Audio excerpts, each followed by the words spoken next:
It was a two-part system. There we are. We're here.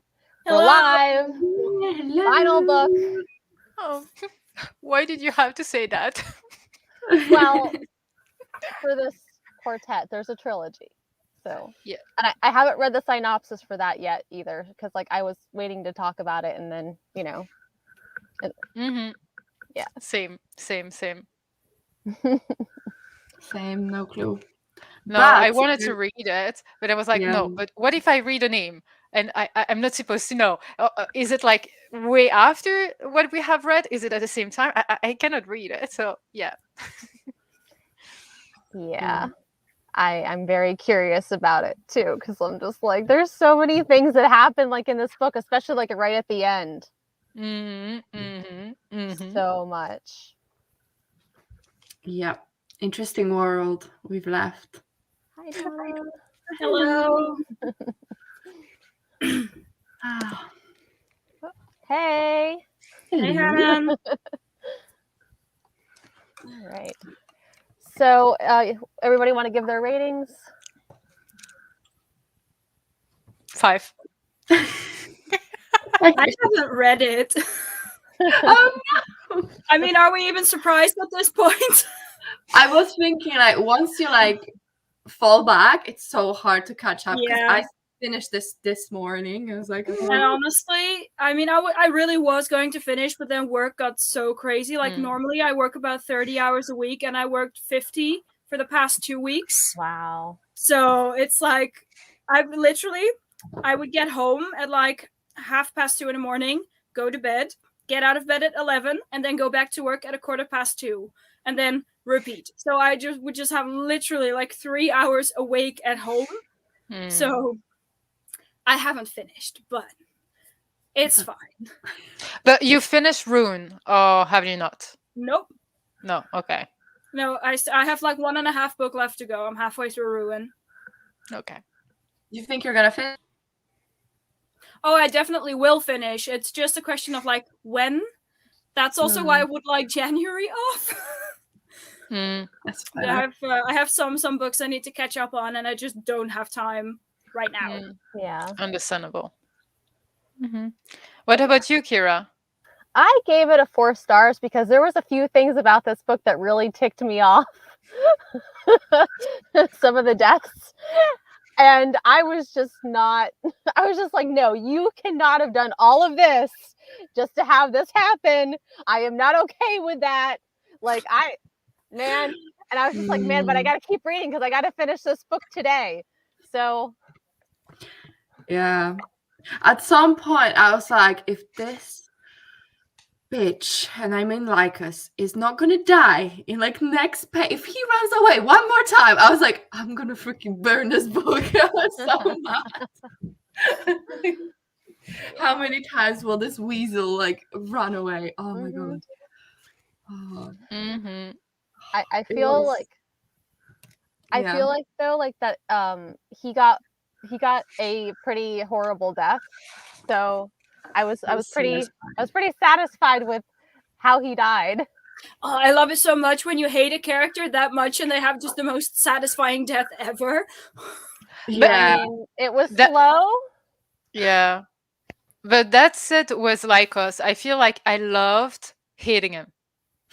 Like, no, but that's so true. Like here in this book, like I really enjoyed reading about every single one of the characters, even the evil one, even the one that were not that important or whatever.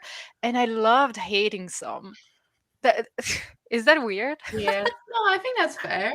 Like I even enjoyed kind of his POVs. It's just like every time they almost had him and he ran away, and I was like, how many times are we gonna do this? And I thought, at the end, I thought they're gonna do it again, like when he ran away first time, but then in the end he died. But I was like, no, not again. I can't go through this again. But I think my favorite part of the whole series is Old Wolf and how scared everyone is, and people just running away when they hear Old Wolf is coming. I found it so funny, and I was like, put some respect to my man. Yeah. So that was your favorite part, like in the book? It's my favorite funny / like Yeah. ridiculous part. Overall, I don't know what would be my favorite. What was Honestly, your I couldn't pick like one moment, but there were many moments I was like, when, like, obviously we're way into spoilers. Like everyone, like at the end, for instance, when Kraft, yeah, the crow was like injured but could be flying, but just faked the fact that Kraft was still injured and the other one had to carry him. You know, there were plenty of other moments, or even at the end when I mean, it was a sad moment, but when Corbin said sometimes you have to take an injury to actually hurt someone, or whatever the sentence is. You know, all the little moments like this were like just like, oh, oh.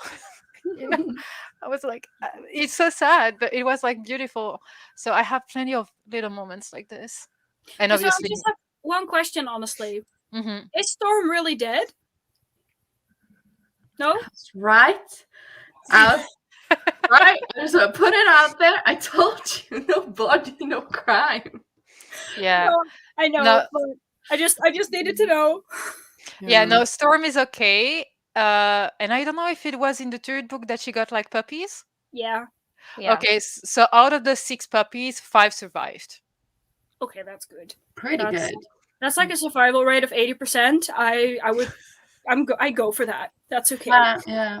Oh, that's my favorite part. I love the couple of Storm and Budai, or however you say it. I feel like she's just this powerful creature, majestic, and he's just like a little simp, just like, oh yes, queen. And I just love imagining them. It's so cute. Love it. I can see Even he that. survived, which is I think which Mhm. is awesome. So I was like, yes, Budai, I love you. Yeah, yeah, he was cute. He was Mm. cute.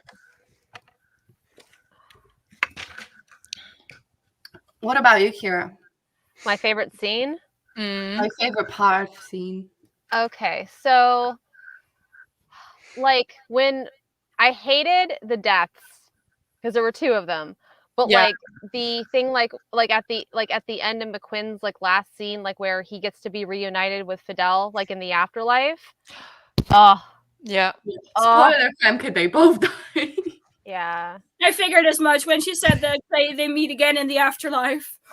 But I it was, thought that was so cute.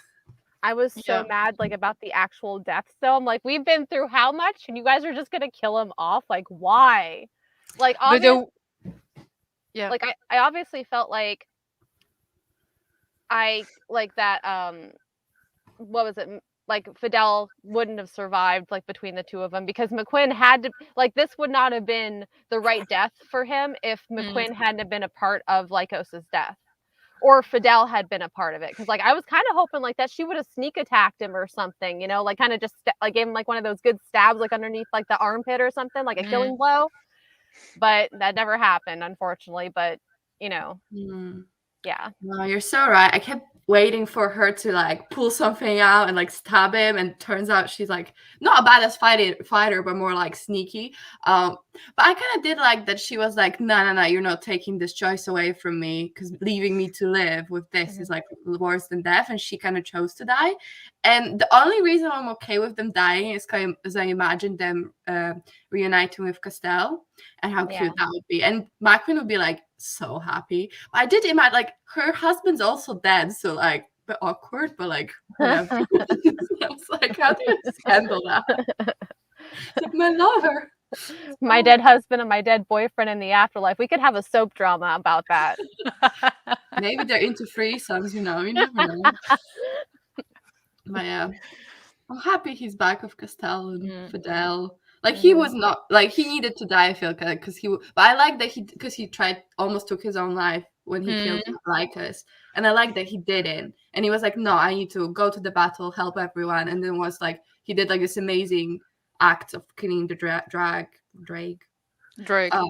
And he died like that, but he died, so he was happy with Fidel in afterlife, but didn't take his life because that would sit wrong. I think. I think it's fitting that he died in battle. Like a badass he is, man. Like when it was like he just jumped on the Drake and like dragged his swords, I was like, this is such an old wolf thing. Like, man. Yeah, it was really cool. True. Oh, we got Camlin officially adopting Meg as well. My God, that was so cute.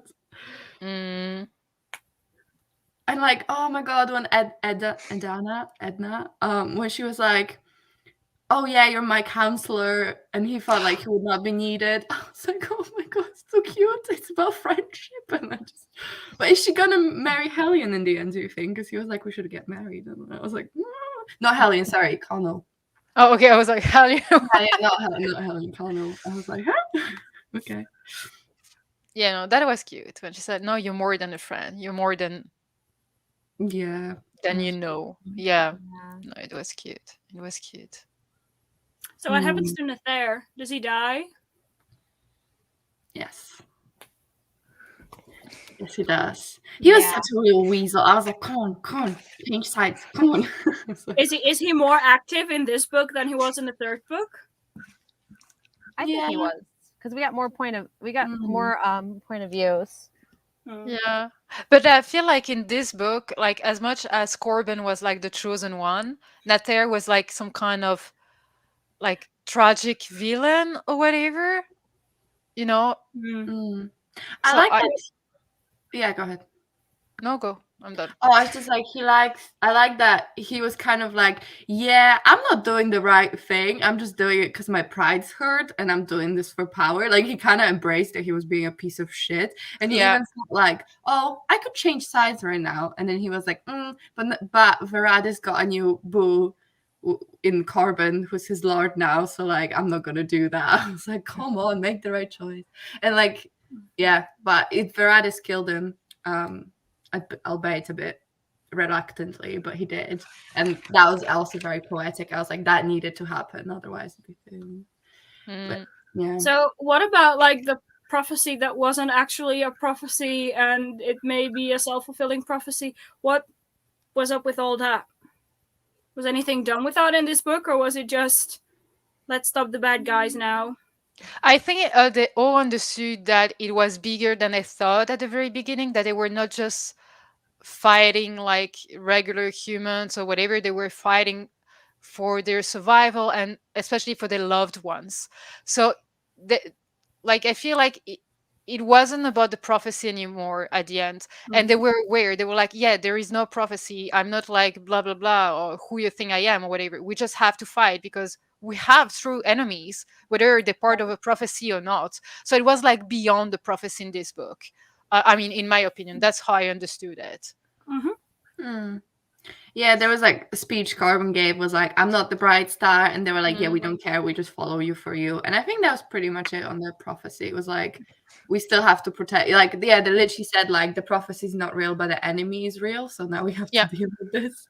So yeah, but the prophecy was a huge trigger for Nathaire, especially like so towards the end, you had like Corbin actually, in spite of the fact that Nathaire had killed like a lot of Corbin's family members, he offered him a torch of peace and said, hey, you can actually like join us and I will forgive you for everything, just as long as you join us. And then Virtus, like was talking about Corbin, like, oh, well, he's the bright star and everything. And that just set Nathaire off big time. He's just like, oh, but I was the bright star before, like, and now I'm jealous and I'm going to go kill and I'm going to like, do all this. And it's like, that was kind of his downfall, his lust for power. Yeah, but that's also what I loved about it, because even though he was like evil at the beginning, then completely lost, then, pride and everything, the author kept reminding us that even evil characters were humans, because he was just jealous, which is like so human or whatever. So I love that. I mean, I didn't like him, but I love that aspect of it. So you're so right. Yeah, even like the antagonists, or like even Raphael. Well, I hated him in first book, but I feel like second and third, I kind of liked him because he was so loyal to his hounds and like loved his animals. And I was like, oh, Raphael. But now I didn't like him in this book again. But I was like, at least he got me to care for him a little bit. So yeah, I feel like he was cruel, like lonely, but also some scenes where like, oh, you're okay actually, but no, you're not, so it was like conflicted. I felt conflicted about that character, but yeah. Yeah, but I did like the fact that Veritas ended up calling him out. He's like, "You killed your father. You had a choice." Yeah, he was Yeah. like, oh man. He never even learned that his mother died, did he? Like, Mm-mm. no one told I don't him. think so. I thought that Oh, would be really? like a big point for him, but Yeah. maybe not, so I don't know. Well, I was kind of hoping like that because like we actually did see like some like of Nathir's like point of view, like how mad he was at Lycos. He's like, "You slept with my mother, like you took advantage of my mother," and he was actually like legitimately pissed off about that. And I really liked the fact that to me, like that was like a little bit redeeming because like, you know, he kind of like touched like base like that he still loved his mother. You know, we knew like there was still kind of like once again like that humanity, you know, like that was in there. But at the end, like he just, you know, and I would have loved to have seen like his reaction, like knowing that like that Lycos was the reason Fidel died. Yeah, no, I agree. Yeah, it's like he cared, but he didn't do anything about it in the end. So that's what made him despicable. Well, well, also he had those human emotions of like, but that was wrong. What happened to my mother? But I'm not gonna do anything about it because my pride's more important. I was like, you piece of shit. Yeah. I mean, treat this. We spoiled everything, but yes, Just spoiled the entire series. Yeah, you know who I really loved in this book, like whose character arc I really enjoyed was Hellion. You know, the little kid king. I just really like that scene where he's like running with the egg to distract the drags, and then he throws it at I don't know, Natahir's or whatever his name is. Why am I forgetting words? Army. I was like, yes, you got boy, and he's done so much. Like just this little kid, and I love how much he idolizes Corbin. And I was like, I feel like when we introduced him to him, there's nothing special. Like he just seemed like a kid, which is fine because he is. But he just came into such a like his own character and stuff, and him and the pups, and all that was so cute. Yeah, but see, about these characters who don't have like a huge role in the story, we still read about them. Like the chapters were quite short for them, like really short for them, but you still saw their point of view and they still added something to the story. You understood where we were in the story and what could possibly happen. That was like a little bit like maybe that's just me like being like, seeing things where there is nothing or whatever, but like a game of chess, you know, like you saw all the pieces moving, you didn't see the connection between them, but at the end they were all gathered at one place, you know. And I really felt that during the entire book, like just moving like but yeah, you're right. I feel like that what example of that great example is like Corbin's kidnapped by the Jatoon. Yep. I really should listen to the audiobook. This has got me like I don't know how to say any of the words. But in the end, they came back and helped. So it was like came full circle, and that was there for a reason. So even though I was annoyed that Corbin was so beat in the last book, because I was like, how is he gonna come back from that? That kind of came to be like quite powerful, and I think that was really cool. So yeah, I know what you mean. There's like it was like I think the author's greatest strength is writing characters. It's like the battle scenes are good, but there's so many of them, so I didn't care that much. But it's like the characters, I cared about the characters, so I stuck around, and it was really good. Yeah. So I'm just wondering, Gabby, because I think you also read Shadow of the Gods. So how does that compare in terms of like writing style? Because like for this series, you say like you care most about the characters, but is it the same in Shadow of the Gods, or do you think maybe his plot writing got better? Or so that book only has I think 3 POV characters, so it's a bit of a different structure. So you definitely care for all of them because you really get to know them. And what I really like about that one is like it's like kind of cool as well because it's 2 women, 1 man. And they're kind of all in a completely different place and a completely different group, but I can see it all coming together. What I really liked about that series actually was the characters, but more like the female characters were just like so complex and well written, and just like I don't know, it was like all subverted and stuff, so that was really interesting. The plot, honestly, I don't remember that much about the plot, but I remember the characters. So yeah, I think still the characters are good. The plot is more of a generic, the gods are gone, I think, and then we have to battle and solve it. But I was a bit more plot, maybe a bit more interested. But I did really, really like Shadow of the Gods. Maybe not as much as Malice, though, but maybe more than other books in the series. It has been like a year since I read it, so that's why I'm like, I think I enjoyed it. It was really good. I liked it, but I don't remember like the specific. But it was really, the characters were really, really cool, and like the female characters were like. No, that's fair. I mean, I was just wondering, since you read both of them, like if you think about it, how do they compare? I mean, obviously they're very different stories and everything, but yeah. But she filmed a review, so yeah. I should probably watch it to remember what I said. You really talked about the characters in that one, so yeah, no, I did really like them, yeah, and because it's just free, you get so attached as well because it's like these three people. But then even because the 3 POV characters, but each group has other people that are important and like you care about them as well, even though they're not POV, which I think sometimes can be hard to do. And like 2 of the characters actually are like they're both in this like group of people that are mercenaries, but somehow they were all distinct. I was like, how am I not confusing these? Like I was confusing them a little, but not on character level, more on like a general level. So yeah, he's really good with characters, like really, really good. I agree with Hannah's comment, because I was like, if I was told that I thought there would be gonna be a point where Veridis was fighting Natahir and the drag's teeth. If these people know him, right? So I would be like, hey, by the way, you're fighting for the devil, the literal Satan. That's who you're fighting for. And no one was like, I think I'm gonna peace out. Like, you know what? Everyone was okay with fighting for the evil guys.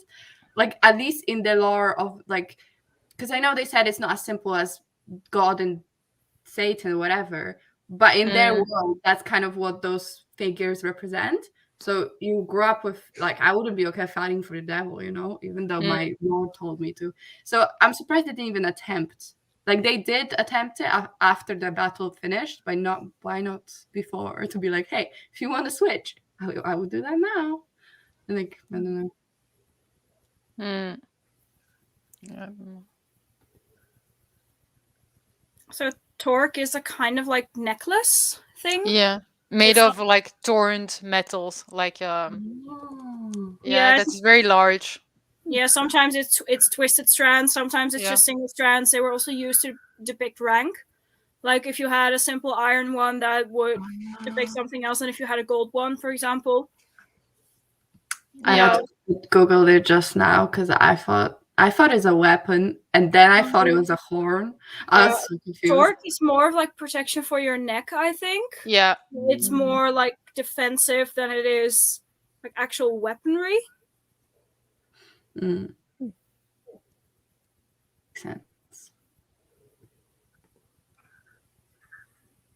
Is it just me? Because like I thought the treasures would be more important, and not that they weren't important, but the way they were important is like we need to destroy all of them.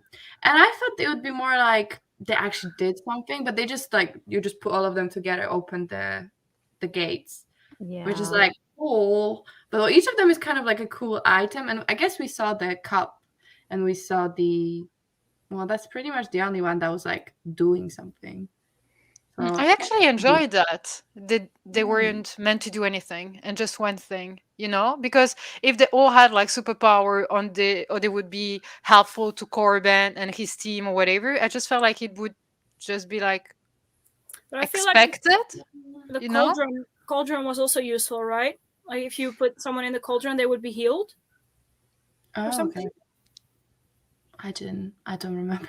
Because I think that's in the first book when I don't remember. I don't remember his name. No, if you drink from the cup, then you heal. He said like Von's dad. I don't remember the guy's name, but he said like he had to take his wife to the cauldron, like to the Benothi castle, to the cauldron because she was ill, and something to do with the cauldron could heal her. Yeah, no, you're right. Drinking from the cup will grant you long life, but I felt like I don't know, maybe dunking in the cauldron or something would heal injuries or heal illness, something like that.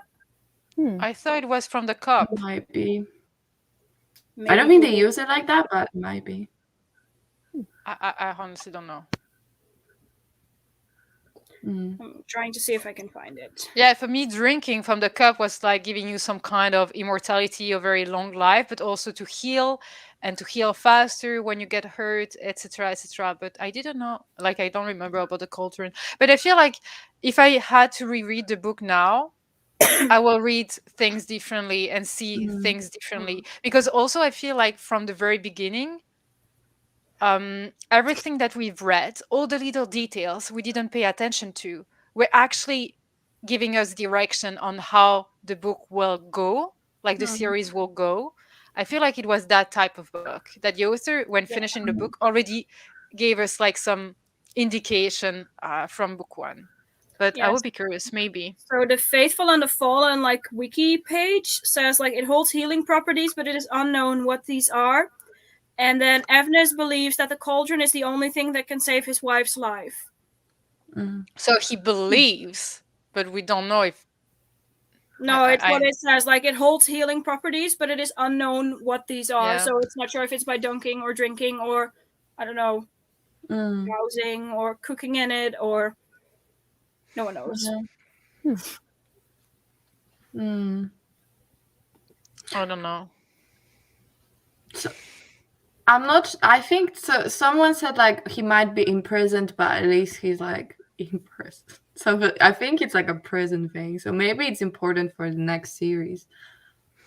Yeah, because I don't really consider the Azeroth was completely destroyed. I don't think, because if there's a body, there's hope. True. Yeah, especially because at the end we knew that we cannot destroy a soul. So I'm like, yeah. Oh, you're right. Oh, how satisfying was Calidus getting dragged away by that lake monster and being tortured for eternity, I assume. I was like, yeah.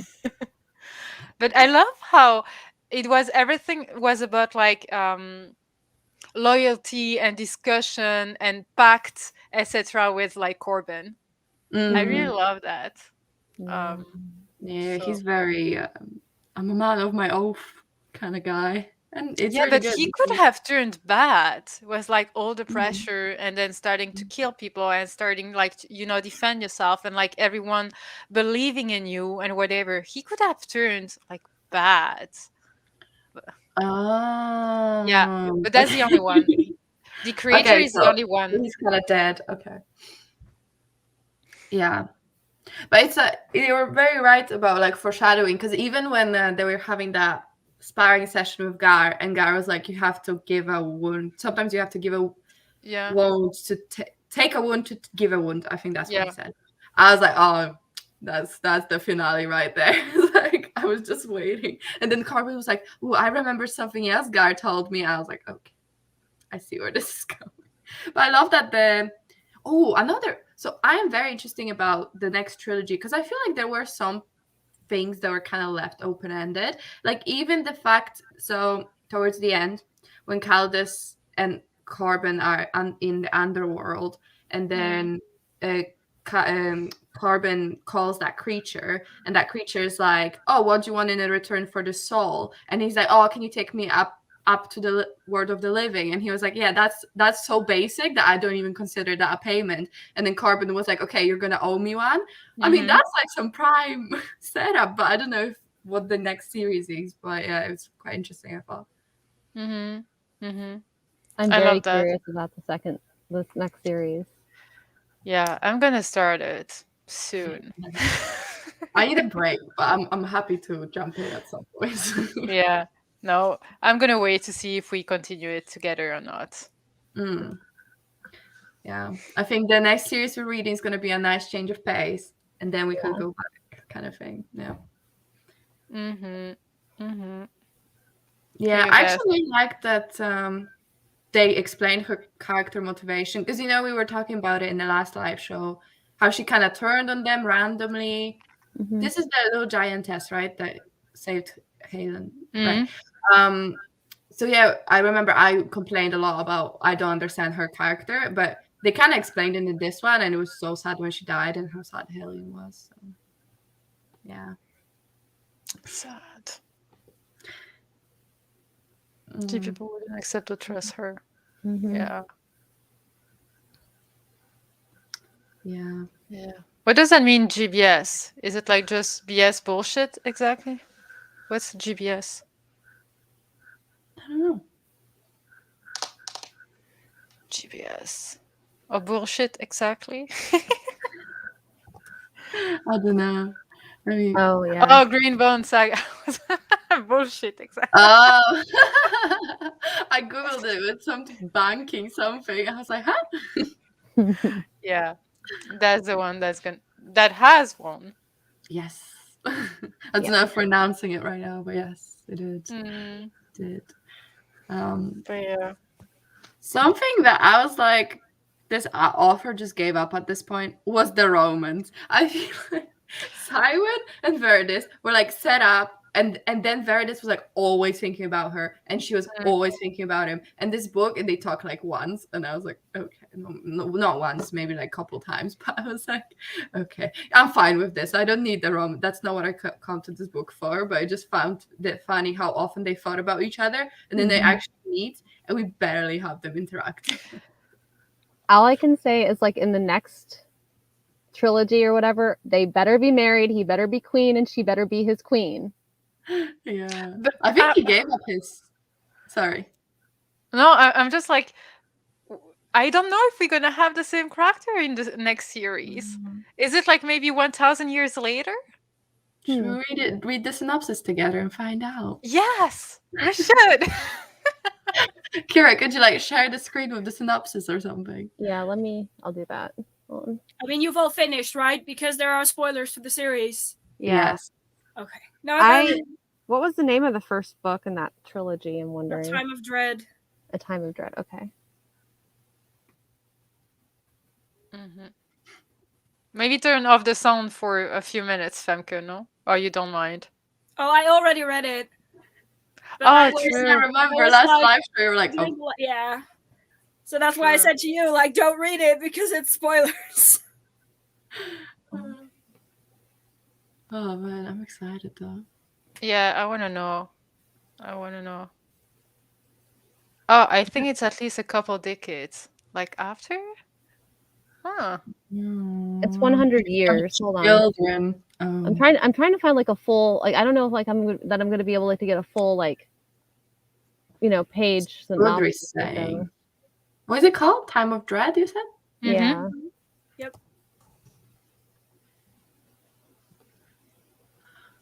A Blood and Bone #1. Yeah. Oh, there you go. You want me to share my screen? We could just share Goodreads. Hold on. Oh, you can see now this? We cannot see. Oh, Oh, yes. So this is it, I think. Yeah. Yep, that's it. Ooh, A Time of Dread reminds me why I became a fantasy enthusiast in the first place. Robin Hobb. Ooh. A race of Respect. warrior angels. The Ben Elm once vanquished a mighty demon horde. Now they rule the banished lands, but their peace is brutally enforced. Ooh, I was worried about this. This is gonna make the Ben Elm like seem like bad guys, though. In the south, Hothead Riv is desperate to join the Ben Elm's peacekeeping force until she unearths a deadly secret in the west. The giantess Sig investigates demon sightings and discovers signs of an uprising in black magic. Sig is gonna be a main character? Oh my god, that's exciting. And in the snowbound north, Drem, a trapper finds mutated corpses in the forest. Ooh, mutilated. I'm sorry, mutilated. I would have been way cooler if it was mutated, though. It's a sci-fi. A work of the Predator is something far darker. It's a time of shifting loyalties, the world-changing dangers, difficult choices need to be made because in the shadows, demons are gathering, waiting for their time to rise. And it's It 463 pages, so shorter. It doesn't Yeah. actually say on this page, but on the Pan Macmillan website, it says like, blah blah blah, takes place 100 years after the ending of Wrath. It's a So they all trilogy. died. I like those covers better.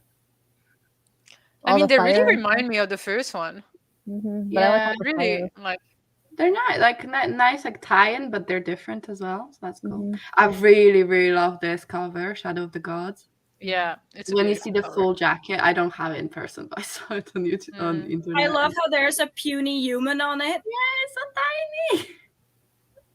That's why I even picked it out because I didn't even know who John Gwynne was. But I was like, that's a cool cover right there. I feel How like is- Sig may have drank from the cup or something. I don't know who Sig is, but Oh, I think she's not. You've not met her yet.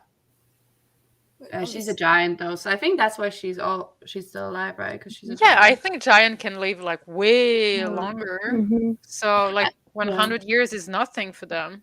I mean, Well, that giantess queen, like I think, was like a couple thousand 10 years old. yeah, I feel like That's she really was. nice. Yeah, in my head she was like 3,000 years, but Well, that's I don't know. because she drank from the cup, right? Because she like lived with like Yeah, she when did. the original. But yeah, Sig, she did. I don't know how old Sig is, but I think like giants in general have longer lives. So if they Yeah. drank from the cup, they're like super long, but Mhm. Yeah. they're longer than human. That's what like was it Pharrell that he had like a giantess lover? Like she Leif, is it? She's in love with him or something. Wraith? Yeah. Yeah. I was like, oh man. Laith, right? Yeah. Yeah. Yeah. I was like, oh man, but she's gonna live longer than him. Well, that's not a problem anymore. I was like, give him a break. yeah. Because he was in love with Caroline, right? But then he wasn't anymore. And I was like, man, why are you doing this to him? Doing my boy Pharrell dirty. You know what was Yeah, one of my favorite scenes? When Camlin reunites with Daff, and Daff's like, oh, this is my wife. And he's like, lad, you've got a wife. I was like, it's so cute. Oh, Brina. Oh, that was so sad. But I felt like she was kind of done with life. I don't know. She seemed very like sad. Yeah. And I took note while reading the book, and I have Brina crying emoji, Gar crying emoji. I was so sad, man. Yeah. And But that's as you another said, one. Sorry. Mhm. I was like, so Gar is like, oh, Corbin's dad's like my best mate. But then he was in love with his wife. And now they're all gonna be in the afterlife. I was like, that's some awkward vibes right there. But okay. I guess you could be best friends. Yeah. Yeah. Oh, did you guys cry at any of the death scenes? I feel like I did not like tear up like ugly crying or whatever, but I had tears. But I cannot say it was only for the death. It was also for the happy moments or when I was like frustrated with the story because I was like so stressed or whatever. I was just like mad at myself and at the book. So I feel I did not ugly cry, but I had tears. So that counts. Yeah, I didn't cry, but I was definitely sad, especially for Fidel. Because the rest happened so quickly that it was kind of like, oof. But Fidel was like first death, major death, so it just felt like a bit more. But like how it happened was super sad. He arrived to help her, and she was just like holding like. It was very sad. Yeah, that one was probably the saddest. Like, yeah, I feel like the setup for that death was really, really, really sad. Like I'm sad for Brina and Gar. Like obviously, I didn't want them to die, but Fidel, it was like hard. I almost threw the book when Fidel happened. I almost said, I'm not going to finish this after Fidel. I was just like, no. No, I know. It was just not fair.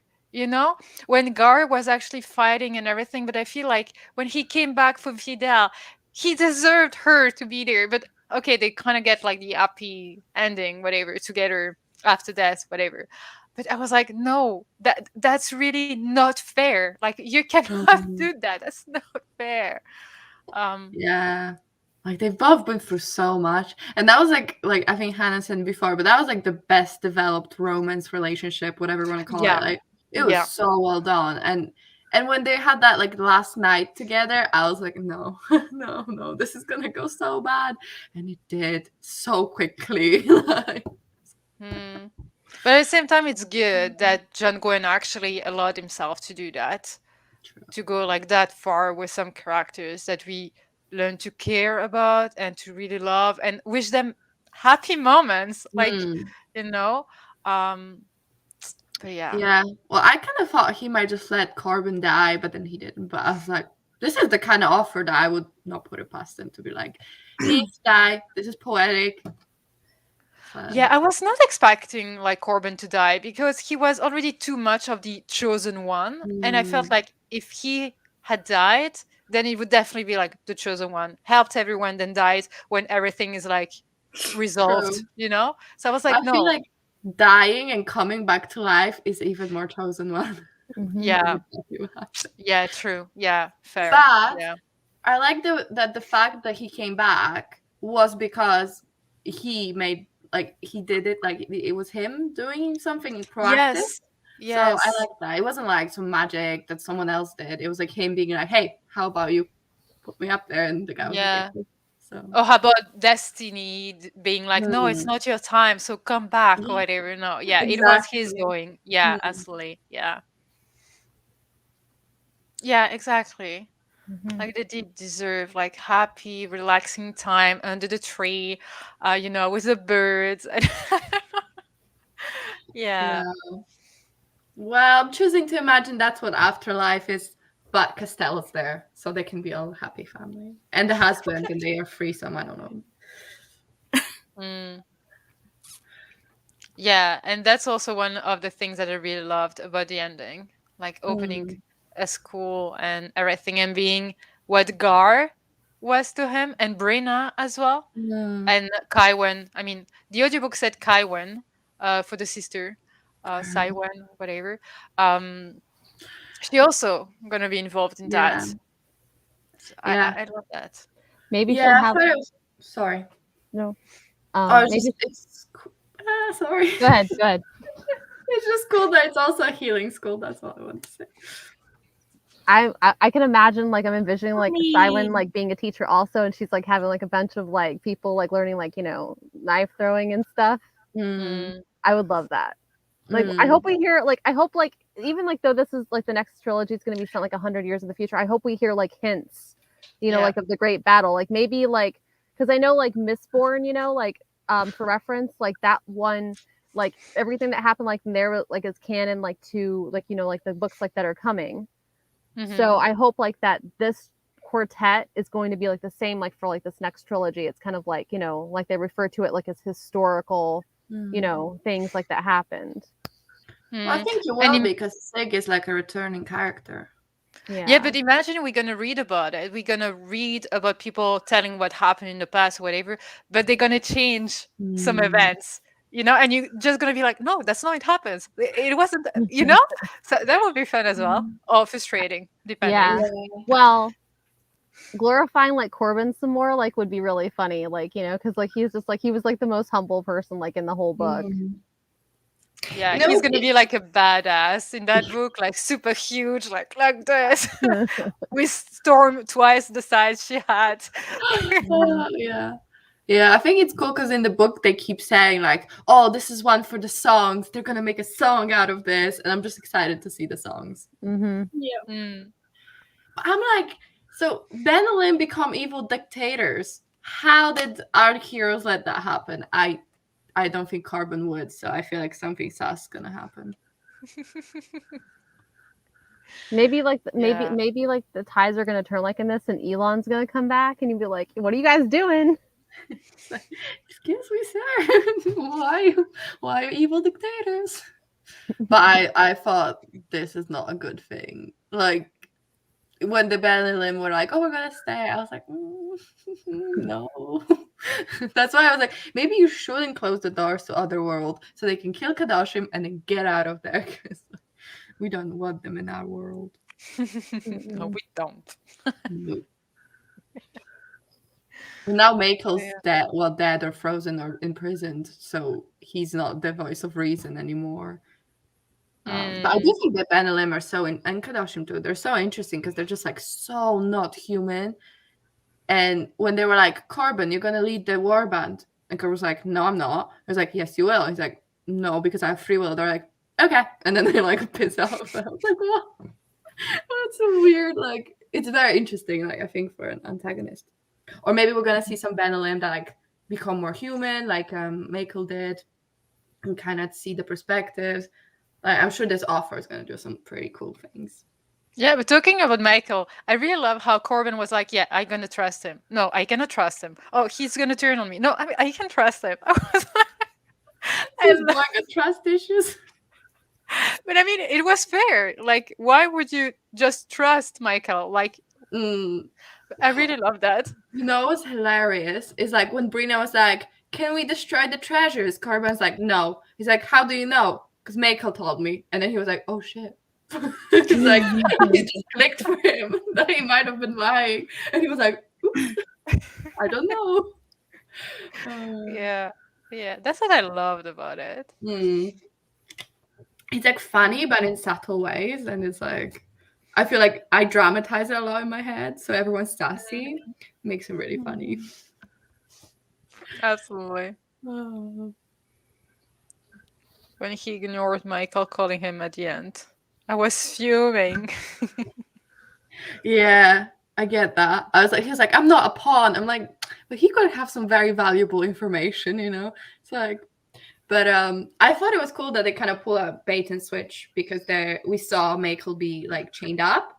So we kind of assumed that he was the one that was captured and told information. But they were like, no, it's actually, he's been chained up by Ben and Lim. And some other guy like volunteered himself to be fake tortured and like tell this information. So I was like, ooh, okay. No, there were super good moments in this book. And I feel like it's really hard for me to really review the last book because it was like 3 books for that. You know what I mean? Like I feel like it was very emotional reading this one. Just looking back at the series, which one was your favorite? I would say the first one because that's the first one that I discovered the world and fell in love with like the Banished Lands and the characters, like especially like Corbin, Storm, Garb, Rena, Kaiwan, etc., etc. So I would say like the first one because it was like the most like surprisingly, I mean the most surprising. But I would say plot wise and like how we got it on the plate. I don't know how to explain that, but I would say like the last one will be my favorite if I had to rate like the writing style, the pacing, everything that happened. But like the first one, just because I feel like the first one, if that makes any sense, I don't know. But of course, if that's your feeling, then that's your feeling. I mean, who am I to say that's not okay? Yeah, no, I agree. My first one was Malice. I mean, it's the only one I gave 5 stars. And the thing, it's like you said, is the surprise of how much I loved it. And I surprised of all these characters, how cool they were and how cool the world was. It's like, not that I didn't think it would be good, but I didn't expect to love it as much as I did. So I was like, wow, it was a new favorite. And when you find a new favorite that you didn't expect, I think that was really, really cool. So yeah, for me, that was my favorite, I think. But yeah, this one was really good as well. My least favorite was definitely Ruin. I remember too much walking and too much fighting. Oh god, if I had to summarize, that's pretty much it. Yeah, but this one was good. This one was like walking and fighting, but there was a purpose to it. So I yeah. So what about you, Kira? So I'm completely opposite from Gabby because I actually really loved Ruin, and I know like that was a huge setup book, and I normally abhor setup books, but I didn't like. I actually really loved that one. And I wasn't in love with the series like the first couple of books, but like Ruin like really sold it for me. Interesting. So I feel like obviously Sasha gave it 5 stars. I gave it 4. You said 4, right? Not 3. I said 4, yeah. I thought you said 3 for a second, so I was gonna ask like why, but 4 I think is like still good. Like me, it's good. Well, It for me, it's like traumatized me. it was really good, but it wasn't quite a 5-star feeling kind of thing. Yeah, all the deaths of like all my favorite characters like now traumatize me, and I'm penalizing it for the extra star. I feel like it made you care this much though, which is good. Like if you didn't care about them dying, that's a problem. Yeah. But Yeah, no, I really loved it. Like I started this book like beginning of the month, like in November, like after the live show, and I had read like 50 pages, but that's it. And then this week on Thursday, I read like in one sitting 400 pages, and I was like, oh my god, I I was just in the story, and then I finished it like this morning, like 40 pages, and yesterday like 200 something or whatever. I just loved it. I ate the pages. I fly through it. Really loved it. I feel like for me, the first book, that's what I was like, how am I reading this so quickly? It's a dense fantasy. And I just flew, like, I started it and we were supposed to have a live show in like 2 weeks. And then I just read it in like a couple days. But since then, it's been a bit of a chore. I don't know, it's because like I didn't leave myself enough time. So I had to read fast to read it for the live show. So maybe that colored my experience a little bit. But I was like, okay, I have to reach my daily goal. So I just sat there thinking about my daily goal. And today I was like, although today I was planning on reading through the day, but I sat down, I had like 100, maybe 80 pages left. And I just read that in one sitting because it was just like one after another, but it was obviously finale, so it was intense. It would be the same order for me, like Maris, Wraith, Valor, Rune. Same. You summarize it well, Hannah. But still all 5 stars for me, so So it was like 5, 4, 3, 4. So. Yeah.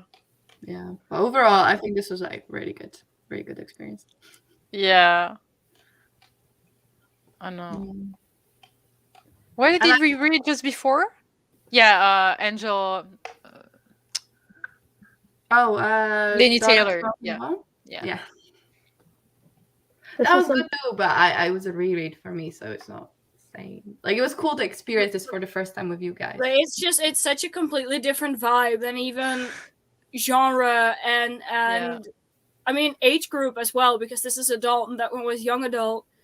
So it's just, I really don't think you can compare the two. I mean, obviously, you know, a reading experience doesn't have to be influenced by genre and age group, but I feel like you just can't compare them because they're just so vastly different. No, I just try to remember like how we were all feeling about that, because I remember like I enjoyed the first one so, then didn't like the second one, and then didn't rate the third one, even though I admitted it was better and well done. You know what I mean? So it wasn't a series for me, even though it is fantasy and portal fantasy as well in some way, which is something I love. But that series wasn't for me. But this one was definitely for me. It's kind of fun though. After we do like 4 of these, we can figure out what was whose favorite. Like none of okay, we can get to Hannah's in a second question in a second, but none of you read Greenbone Saga? No. Nope. Okay, first time for everyone. I wanted to read it because the last one was coming and everyone was like talking about it and blah blah blah, and I was like, okay, I'm gonna read it, and then the poll arrived. So yeah, I was like, if we're not reading it for this round, I'm just gonna read it by myself. But since we are, so I actually put the first one on like my yearly TBR, not last year, but not like 2021, but 2020. Because I was doing like the alphabet challenge where you have to read a book for every letter of the alphabet, and I couldn't find anything with a J because there's very little words with a J in English. So I put this one on. It was a total fail, like always, because I just can't do year-long challenges because it always goes sideways. So I haven't read them, but I kind of should have already read it. It's okay. 2022 is your year. Yeah. I bought the book ages ago as well, just the first one. But then I think that was before we even decided to do this read along. But then I had an inkling, maybe we'll choose it for this. So I was like, I'll hold off. I'll wait and see what happens. And it won by like it was like 70% or something. Yeah. Yeah, it was a very decided victory. There was like no chance of doubt. Yeah. So should we discuss Hanan's question about, what did she say? Where is it? It was towards the top because like it was like we were kind of like in the middle of discussion and I wanted to come like back around to that question, like that question. Yeah, because I agree. I did. To be fair, what they did, like I think, so basically everyone else could capitulate and join, but Vintalun were exiled, and I thought that was right that they were exiled. But I it is true, like we didn't really get anyone that was like great or good from that group of people. Everyone was just like an evil slaver. So yeah, it's true. I do kind of agree that was a bit like, why is everyone else? But I guess there's only so much you can do with so much time. Yeah. Especially with like already huge books. You know, if you add more things to it, like yeah, like I don't think we should have another Vintalun POV character, and that's like pretty much maybe Dion. Well, I don't know. Maybe they could have still asked, like, but I think it's different because the other people actually are from banished lands, and they are soldiers within existing kingdoms. But Vintalun were always separate, and they came from like abroad. So maybe that's kind of like the people that go on the boat, and there's like slavery and pit fighting in their country as well. So yeah.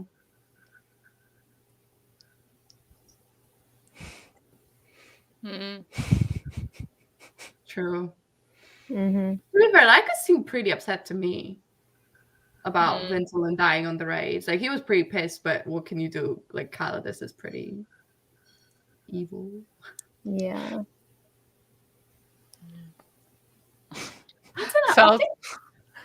I think Lycus is the only redeeming quality is that he did care about his people. That's at least how I felt. Like he did mention like how pissed he was about them going on raids and dying in such large numbers. So I thought he cared about them. And like, not that it excuses it in any way, but like from a pit fighter, you could become a free person, and then a lot of them actually ended up working for Lycus, and I thought that could have been explored maybe even a little bit more. Obviously, we didn't have time; it's fine. But like, he must have inspired some kind of loyalty if people decide to stay and work with him.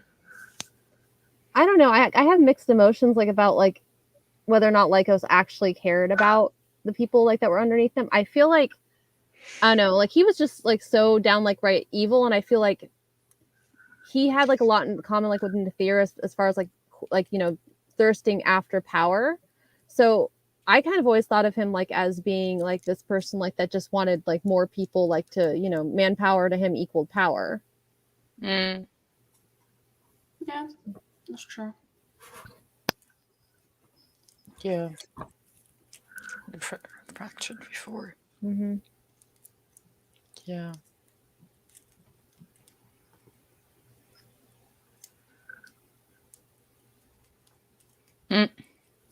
Yeah, I think that's too little time, too many plot points issue. Although, yeah, it didn't bother me too much, but well, now you bring it up, I do think it's like a valid point, but it was like only so much. Like I already feel like there were plot points that were dropped that were even more main. I can't think of an example, but yeah. I mean, it wouldn't have played a big role in the ending, I feel. So maybe that's why we didn't get like more about it. Yeah.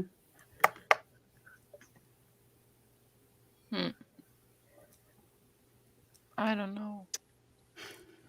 Yeah. I don't know. I kind of feel like I don't know. Like I feel like the Ben Elm like though like most of like them were pretty like one dimensional too. Like a lot of them, because like I mean I feel like that they were kind of like on the outskirts of our story, so like we never like went like into a lot of depth with them. I guess that's what the next series is about. I don't know. I didn't feel the need to have more honestly. I feel like it was already intense. Already we got like so many details, so many things to remember, so many similar names. So I feel like I didn't need more. But like for sure, if we start like looking for flaws or things that were missing or didn't make sense or whatever, I'm sure we're gonna find some. Um because like these books are chunky books with so much in them. And I feel like I didn't feel like something was missing. Um I don't know. Do you feel like something was really missing in the story to make it more like logical or like I don't know. Did you want some background on someone else or on some story or For me personally, like obviously I haven't finished the series, but for me personally, it's maybe more about the 7 weapons, like the Starstone treasures. Mhm.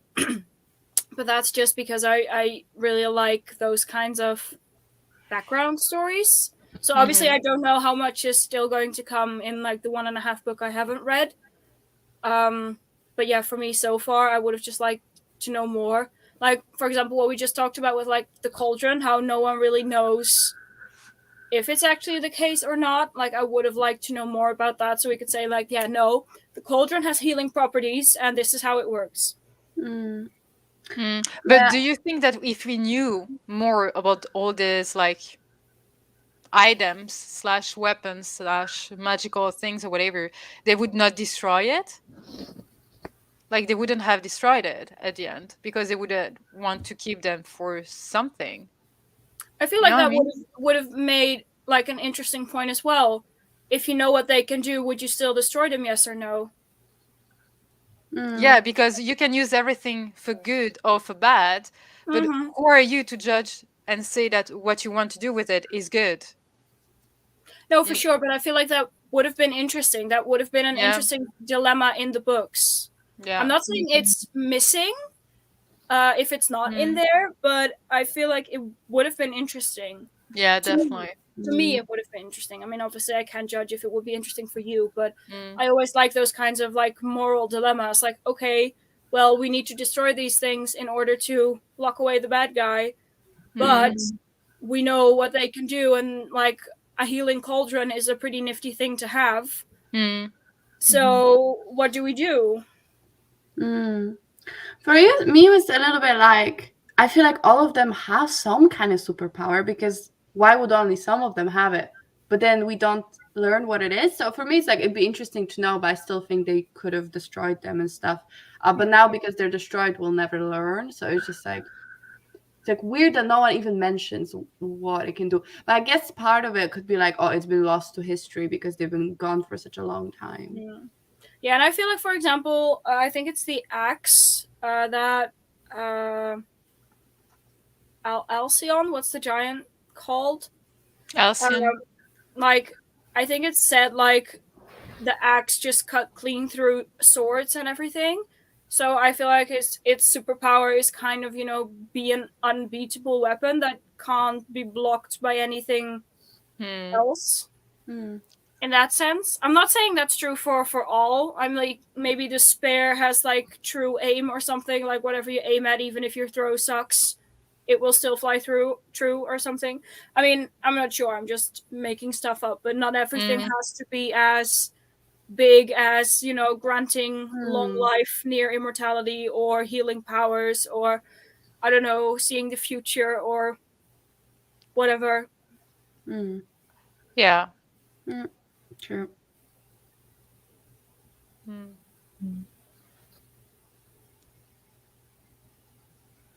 Also, like Hanan said, felt like the cultural differences between different people in the Banished Lands was lacking a little, and that hindered my enjoyment of the world building.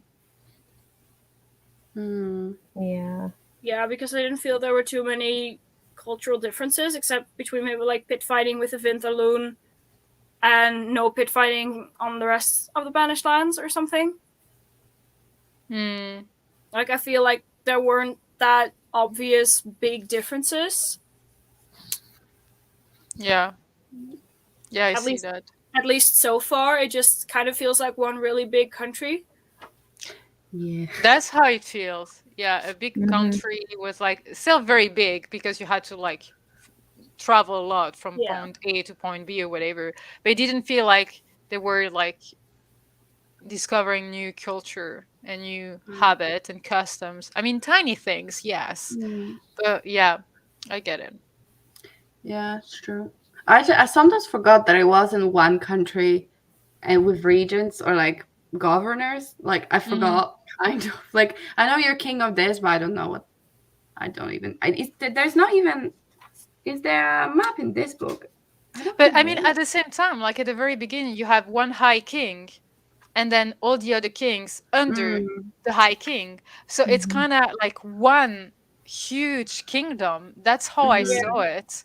Yeah, but But it's also said that, the High King was more of a title than an actual function, and that most of like the other kings had just, they were all separate kingdoms now instead of one.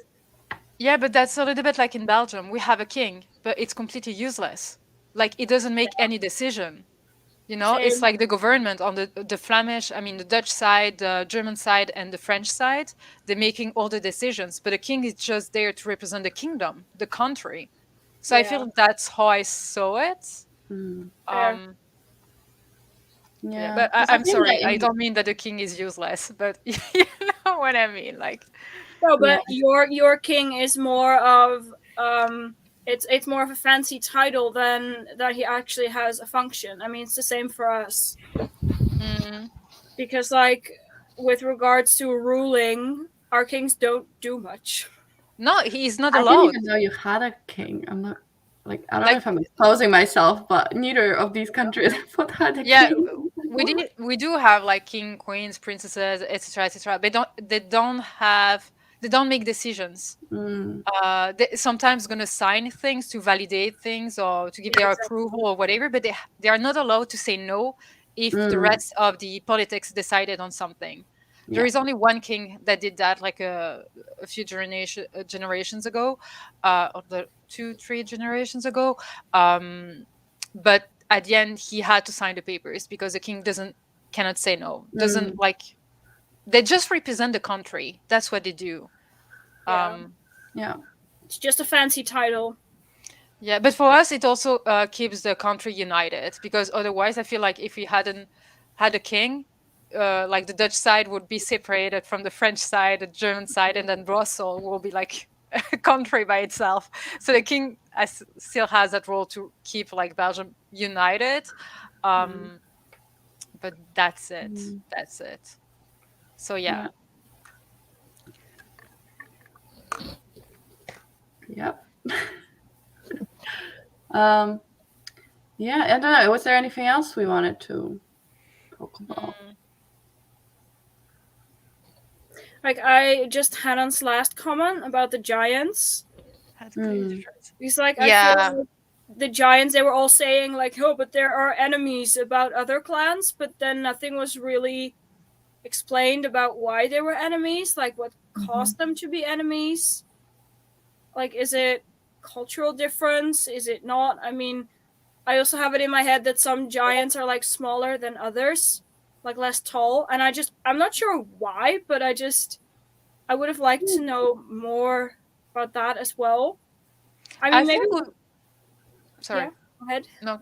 I feel like we're gonna get more of that in the next series, no? Because actually, like the giant just arrived. I mean, came back in this Mm-hmm. series, and I feel Yeah, like we might get more of it in the next one. yeah, Because that's here what I it was was more about to about, say. yeah, Yeah, building a relationship. maybe we'll get more in a time of dread. Yeah, I hope so I mean, because that's that a would fair be point, interesting. Hannah. I mean, it's a fair point because I haven't finished, but I mean, obviously, mm, all my observations are based on what I have read and what I've heard from you guys. So, Mm. mm. I Yeah. mean, No, I we think get a that. bit, but Yeah. not as much as you would like. I think. mm, Mm, yeah. Agreed with that. All right. Do we wanna? Oh. Wasn't it that the clans existed before the Scouts murder separated them? That's a good point. I don't know if they separated after or before. Or, yeah. I think that's true. Yeah. Wasn't he like the one that got everyone together and that's why he was such a great king? Or I don't know. Maybe. I do know they were all together under Skull, but I'm not sure whether he united them or whether they were always united and then fractured because he was murdered or something. I mean, I'm not sure. No, I'm not sure either. Honestly, I don't know. Yeah, I'm not sure. Yeah. I mean, there's so much in these books, we can't remember everything. True. Yeah, and I do think like if the author when he was writing it was like, I'm gonna write another trilogy, then it's natural to leave some things unresolved. Like I feel like if this was it, we wouldn't get the ending we got with Ben Lim running wild in the world. Right? Like that was 100%. Sure. This is a setup for the next trilogy. It was satisfying, but I don't think that's what it would have. So maybe other things as well. He was like, I know this is going to be a big thing, so I'm going to put some bits in, but not completely close it. And that's true, yeah, because I remember they said that the king of Jotun took all of his Jotun and ran, so they must have kind of been like a group for him to be like, yep, I'm taking you, and running kind of. Fair point. Yeah. Yeah. Maybe it was kind of like the banished lands being all these different kingdoms, but they had a high king, so maybe Skald was a high king in a sense. Yeah. But they were like little governors or something.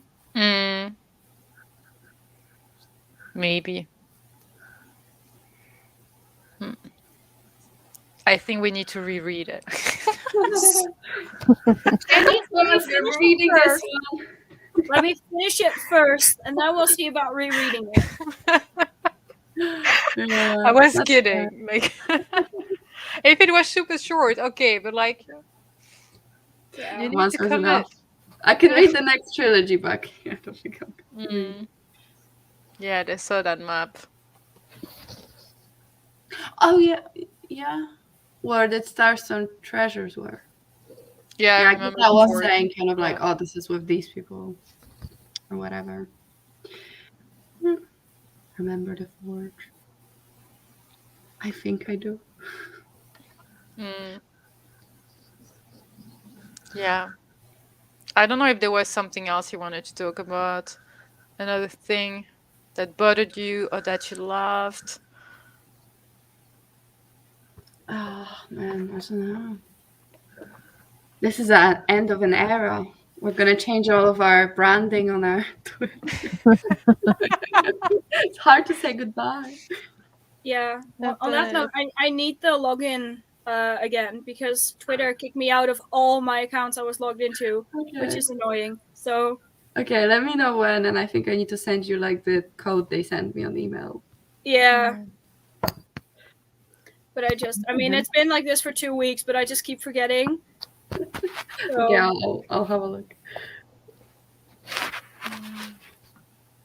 On the structure, I felt like we got like this much into it, and we barely heard from Carbon. Well, no, that's exact. Like this much into it, and Carbon just disappeared for a while. We're hanging out with all these other people. I was like, we have 200 pages left. The army. Like, what are we gonna do? Yeah, true. But that was like adding to the stress of what was going to happen. True. So. Yeah, I wasn't like mad at it. I was just like, disturbed. We need to sort this out, guys. We need to sort this out. I also lost my tabs, so I just started like marking the pages for my favorite scenes, and now it's a mess.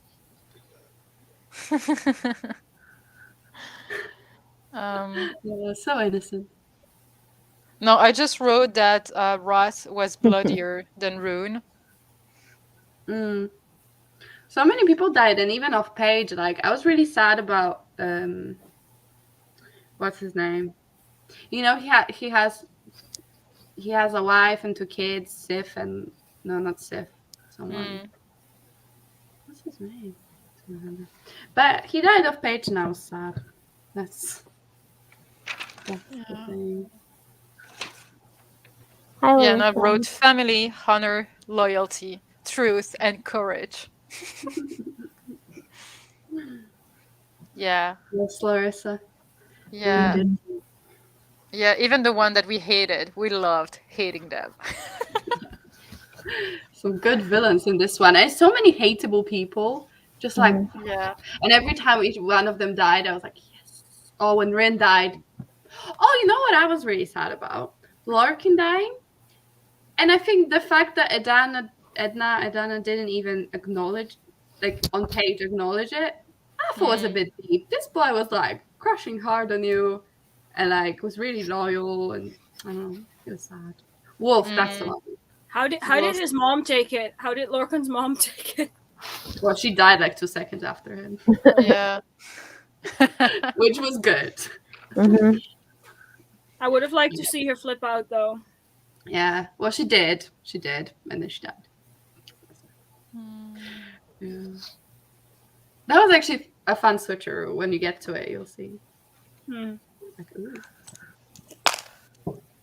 Oh, Adana is a bad bitch. So true. Didn't we keep saying, oh, I wish Adana did this? I feel like she did in this book. Like the fact that she was charging an army and survived and like seemed so badass. I was like, But I mean, she grew so much. She began like as a kid, just being like the princess or whatever, and playing around with Corbin and Kaiwen, like with the horses and the pup, etc.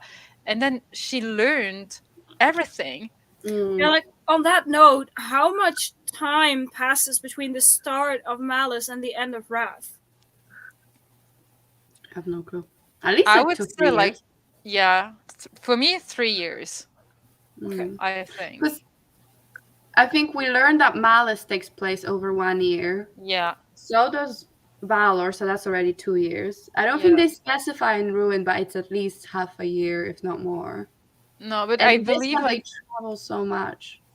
I think it was 6 months, 6 months. I mean, that's the way I saw it, or more or less, or whatever. I wouldn't say 4 years quite. Maybe like 3 and a bit. Yeah, 3. three Because like something. it's summer and then they travel, it's winter, so that's like half a year. Yeah, Yeah. that's why I feel like 6 months or so, or Mm. yeah. It's just because there's so much traveling, so we have to like skip, and we don't even learn how much we skip. But it's like, oh, all of a sudden they're there when they were just saying how long this journey is going to take. But I didn't mind because I didn't want to see them walking for God knows how long. No, you saw that in Ruin, right? Okay, I've had enough. I've had enough. I was like, yeah, we got there. Good. Yeah, no, but I believe 3 years, which seems like a believable time for them to actually grow into their characters and that ending, etc. Because they all suffered so much and learned so much about themselves and the others, and they learned to trust the others and to just like, yeah, they learned what loyalty meant and what like a common goal meant as well, like having a common goal, like Yeah. yeah.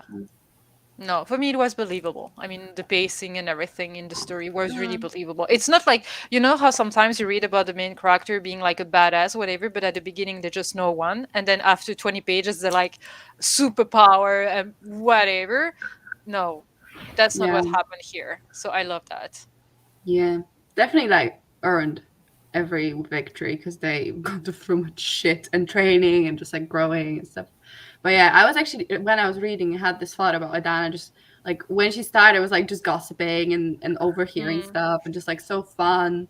Like I liked her from the beginning, but she was just like such a carefree character, and now she's just like such a badass and such a queen. It was really really cool. But yeah, but she lost many things, like her parents and everything. Like she came like, wow. Yeah. But I also love the fact that they all started together and ended the story together as well. Yeah. So, like the three of them, like Kaiwan, Corbin, and Edana. I mean, I don't know.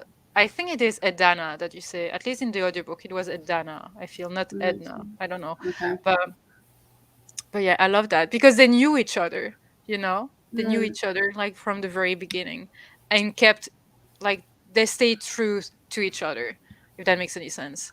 So I love that. I really love that. True. I do like how I think I liked how at some point someone from all these groups has met someone from other groups, and then they were like reuniting, and it was kind of cute. Like I love like when you know each other from somewhere and then you separated for like a year, but then they're like even Mako when like Fidel etc came, like there were some people I think they knew someone, and it's just like a nice reunion kind of thing. Mm. Yeah. If I had to be picky, like the fact that Kaiwan disappeared, that Corbin had to get her, blah blah blah, happened like twice or whatever. I was like, okay, again. But it made sense within the story, with Yeah. everything that was happening or whatever. Um, Yeah, and like this time yeah. she kind of took herself out before. Yeah. Like she already had a plan to escape before Verdis Yeah. or Carbon came. So even though the same happened, the ending, like, Yeah. was kind of different, or the way they managed to do it. Yes. That's what I love about this book as well. Like, it could have been so cliche in so many ways, but I feel like there was always something making it like a bit different or not like too repetitive, etc., etc. You know, so Mhm. yeah. True. Yeah, Adana had to grow up really fast too. I do agree with Mm. that. Because, like, basically, like, I mean, wasn't her like parents, like her parents, like basically slain, and she had to basically take up the mantle Yep. of. Yeah, no, they died like in the first book, right? So Yeah. Yeah, I think so. Yeah, from the very beginning. So Mhm. she at had least to like grow like Carbon, his parents died in waves. Yeah. Even Gar died at the end, but like she just lost everyone. And then she had like that one single cousin left, and he died as well. So it was like, I was so upset about Gar because it was like, oh, he's dead, and then he's not dead, and then he's dead again, and it's like, stop, just stop. yeah. yeah. I thought he died. Yeah, I thought he died, but then he ended up being like barely alive to say goodbye to Corbin. I was like, oh wait, you are alive. Yeah. But then I had to say goodbye again. It was hard. Yeah, no, it was. You know what I really liked? So when Raphael was like, ooh, this is a cool horse, I was like, ooh, this is good, because it was Shield. And I was like, oh, Shield's gonna I thought he was gonna go against Corbin. So I thought Shield was gonna recognize Corbin and be like, oh well. But I like that in the end it kind of happened, and she was like, with Budai, or was it a storm? Not Budai, right? And they were like, oh, bestie. And then she just like stopped and threw him off. And it was really funny. And also like cool to see that she was like loyal and whatever. And kind of came full circle. Mm. Mm. Yeah. Yeah, exactly. Mhm. That's one of my favorite scene.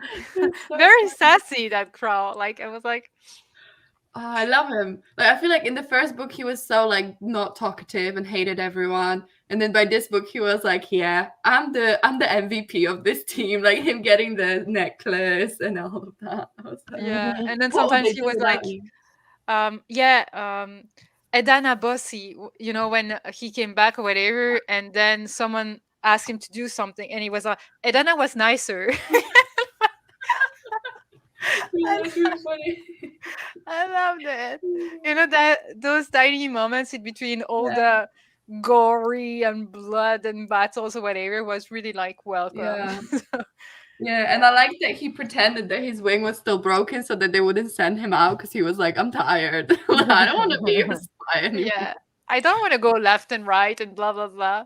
Yeah. Oh, or like when Adana was like, yeah, we're going to Carbon, and Kraft was like, finally. I think that's what he said. It was so funny because he's been like, come on, guys, the God War. We need to go to the God War.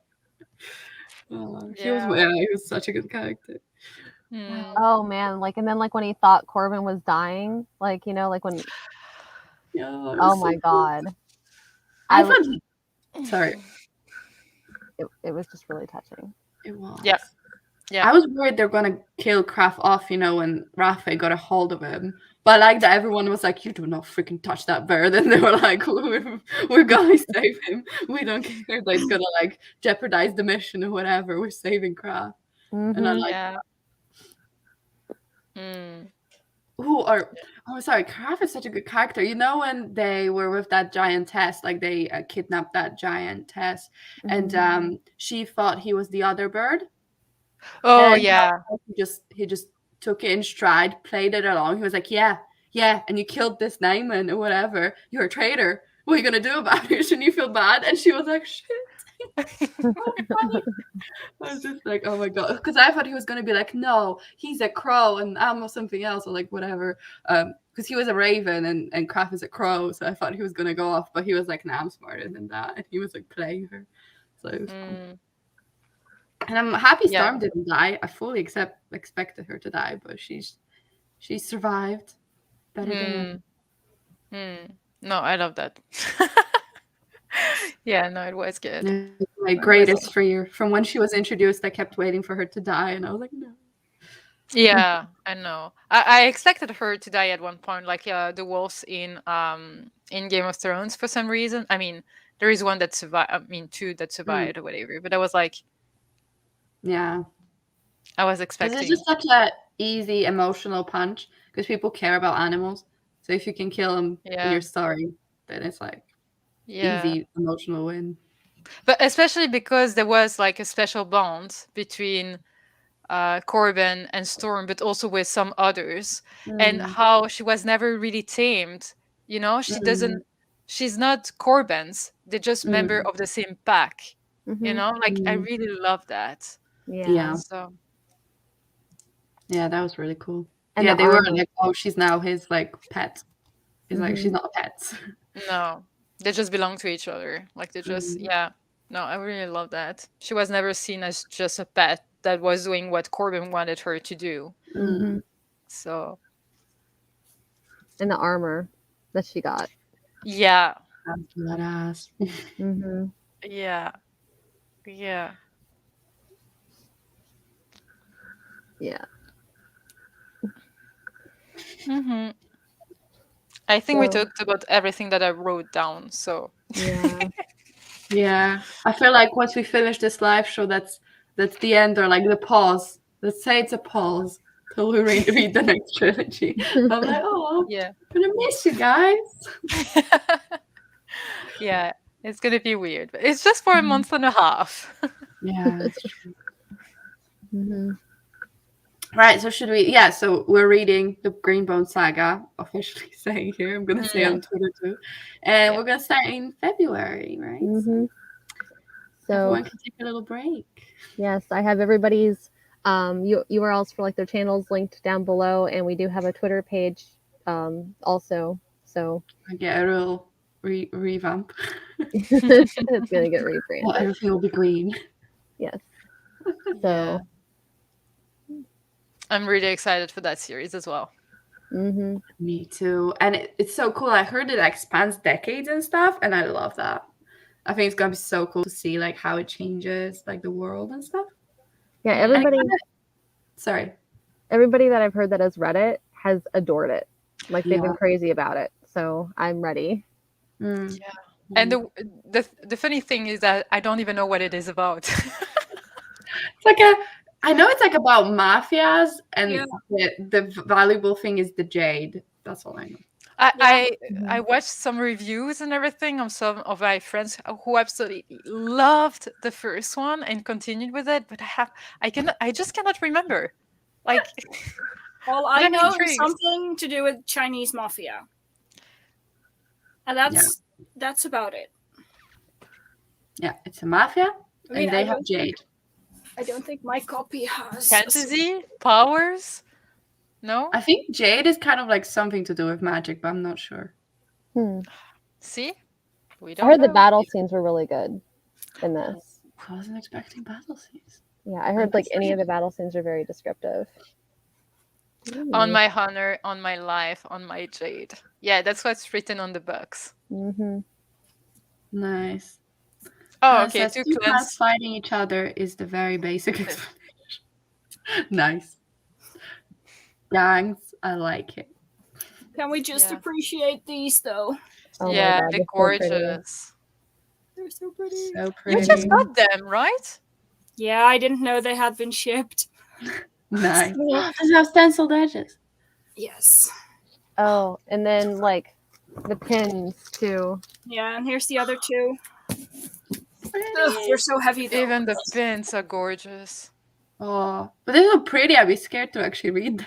Mhm. I'd buy the cheap one to just, I like breaking them. These are the other two. Yeah. It's also written on your edition, like on my honor, on my life, on my jade. Yeah, Right? this has on my honor on the back, and then the Mm. second. Wait, the second one has on my life, and then the third one has on my jade. So many people in my feed, like Instagram feed and Twitter feed, had that tattooed now. I was like, That's intense. yeah. I love it when you're so passionate about it. Yeah, I saw the bookmarks as well.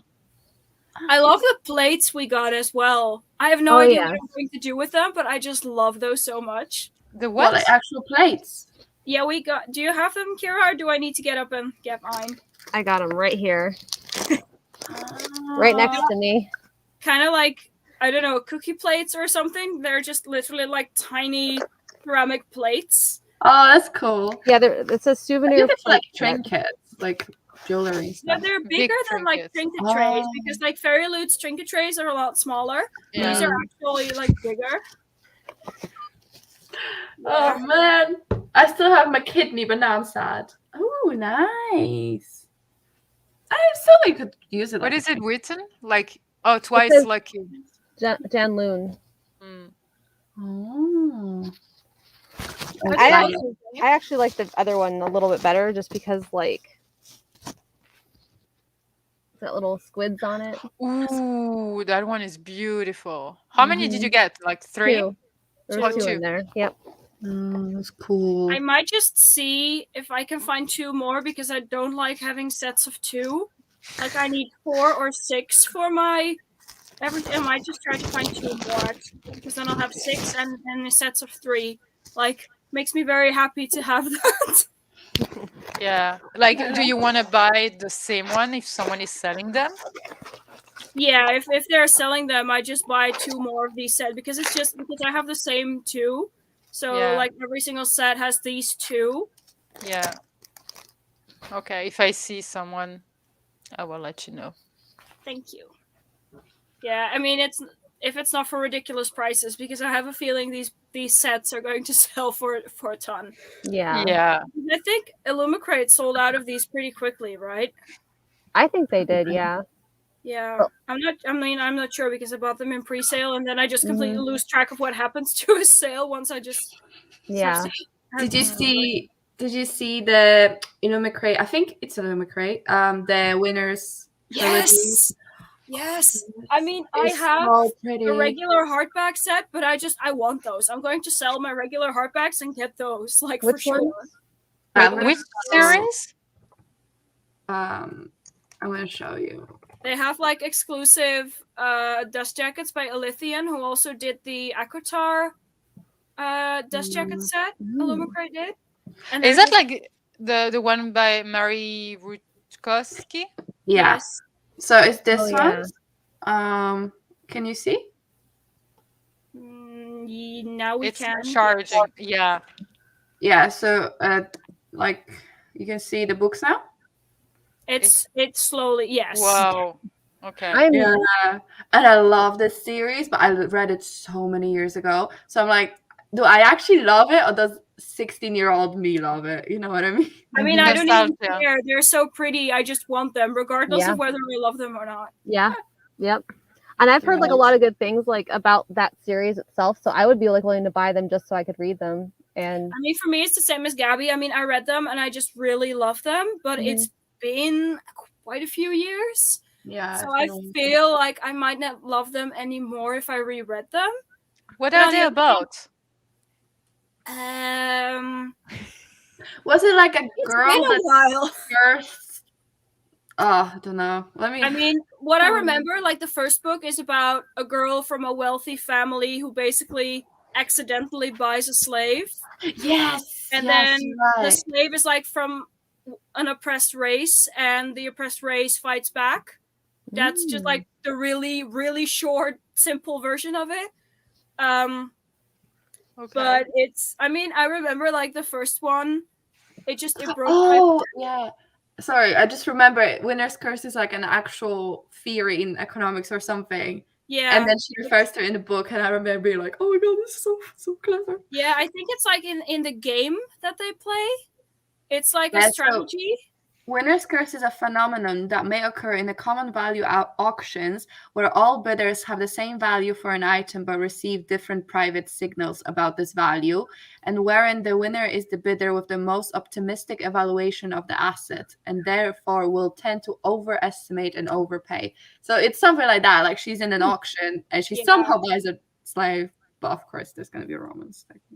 Yeah, I mean, it does have romance, but it's not. I feel like the first one focuses most on the romance out of the 3 books. Oh, see it. Yeah, it's a dystopia actually, like a fantasy dystopia. Is it a dystopia? It's a Goodreads tag, so you know that's just someone putting a tag. So, but it's common enough to be the 4th tag. Yeah, so as a general's daughter in a vast empire that revels in a war and enslaves those it conquers, 17-year-old Kestrel has 2 choices. She can join the military or get married, but Kestrel has other intentions. One day she is startled to find a kindred spirit in a young slave up for auction. Arin's eyes seem to defy everything and everyone. Following her instinct, Kestrel buys him, with unexpected consequences. It's not long before she has to hide her growing love for Arin. But he too has a secret, and Kestrel quickly learns that the price she paid for a fellow human is much higher than she could ever have imagined.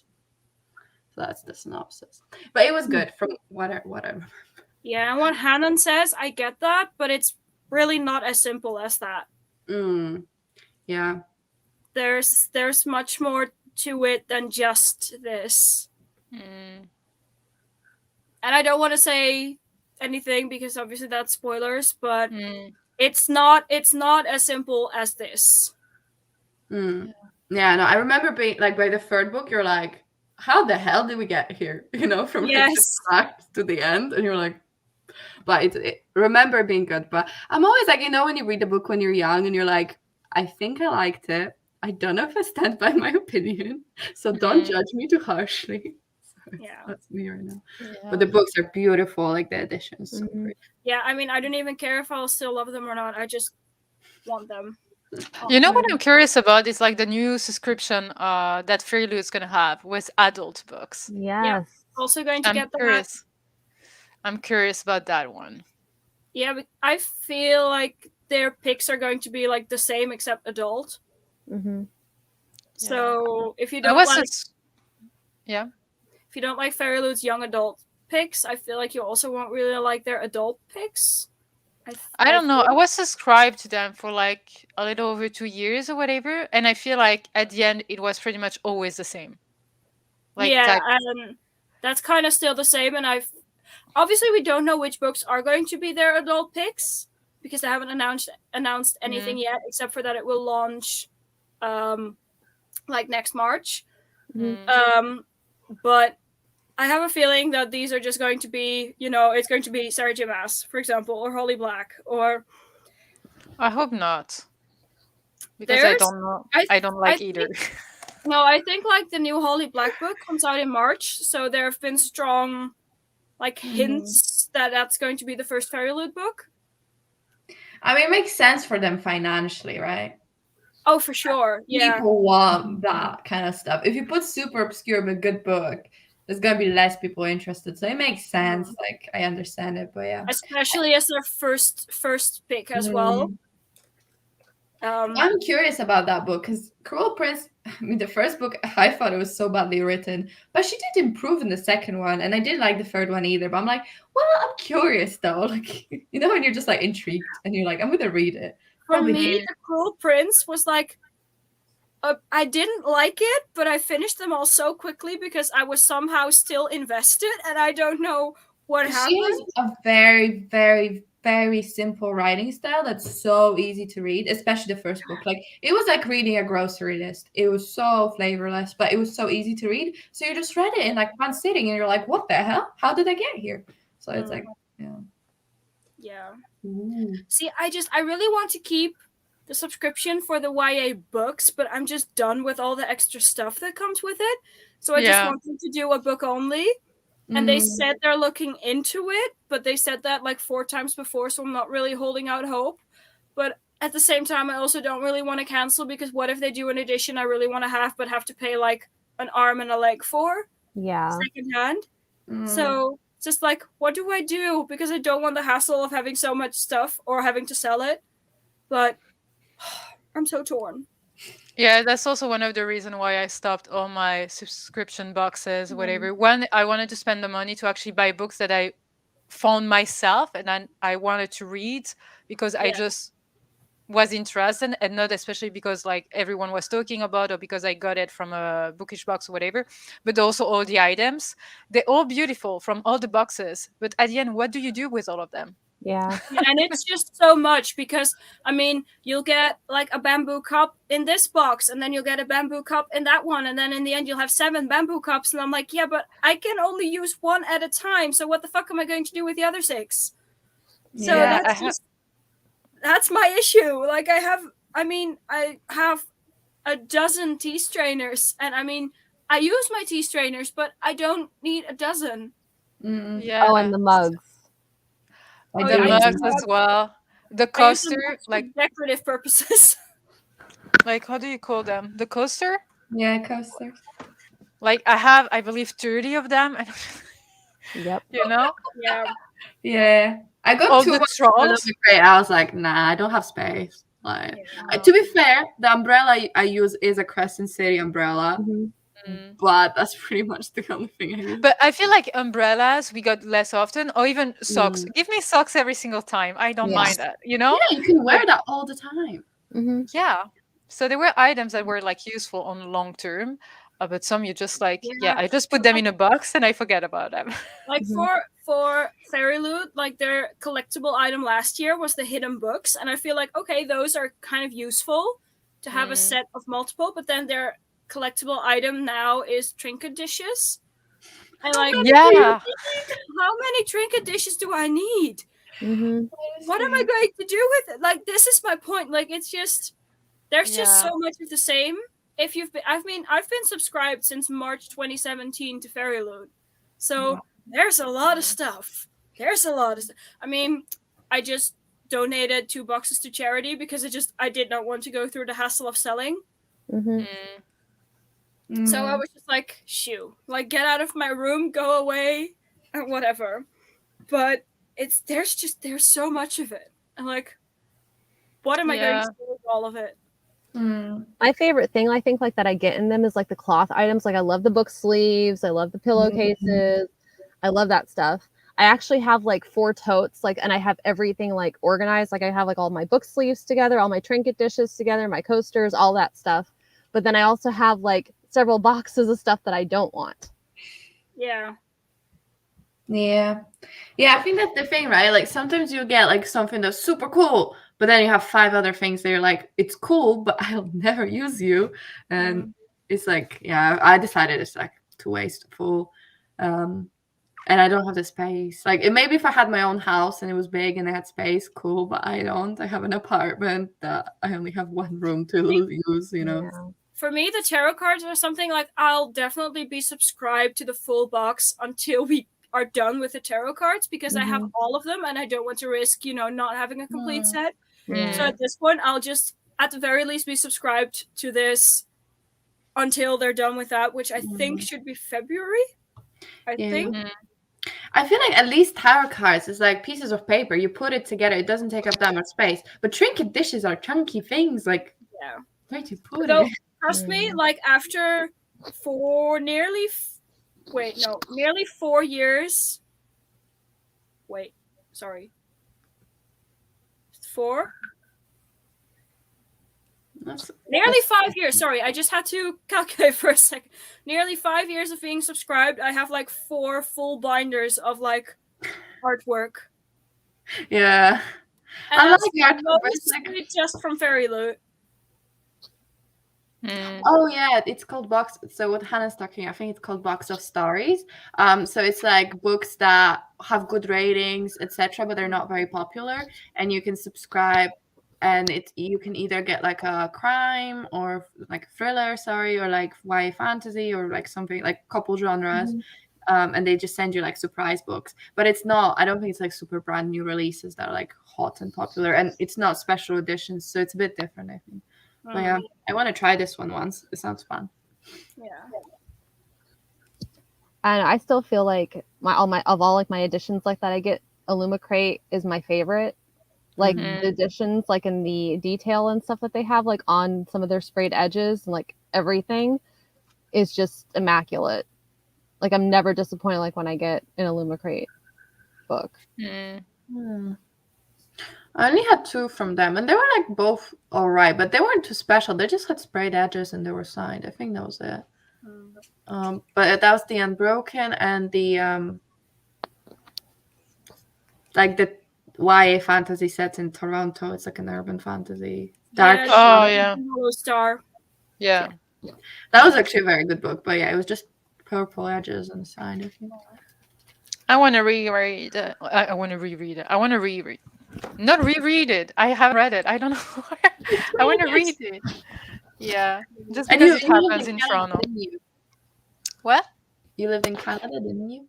Yeah, in Toronto. So that's why I want to read it. Cool. Yeah, I've never been. I want to see if it talks about places that I know. So I'm like, because it is urban fantasy, right?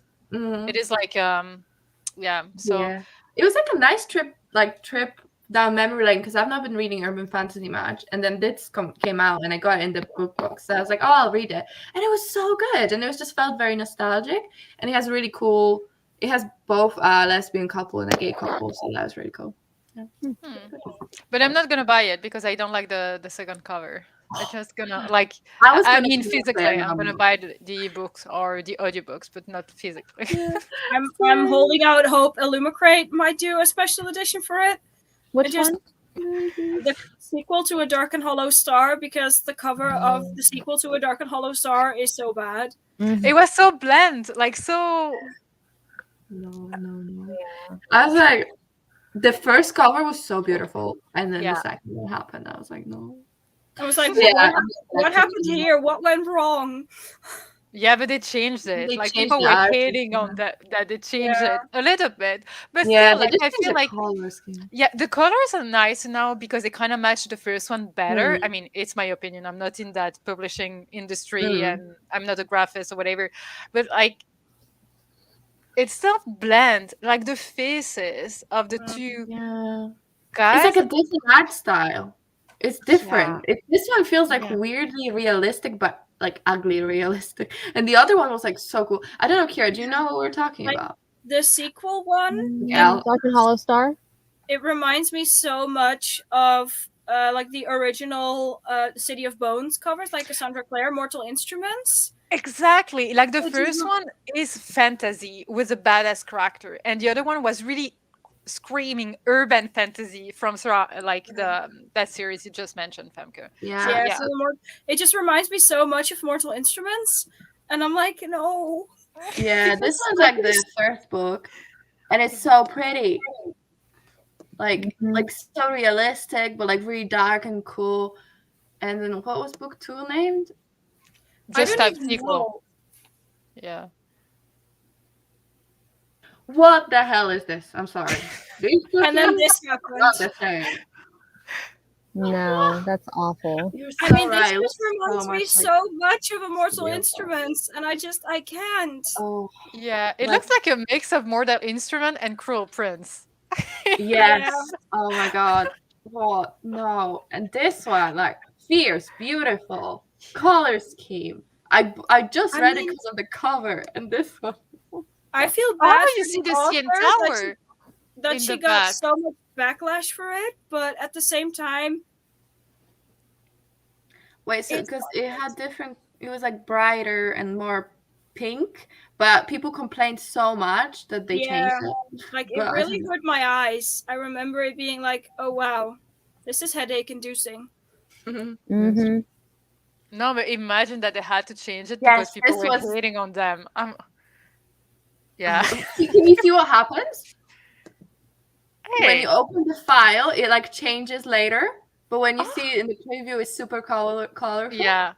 It was super colorful. So they kind of like, yeah. Changed it afterwards, yeah, but you can see like how bright it was. Oh, the series.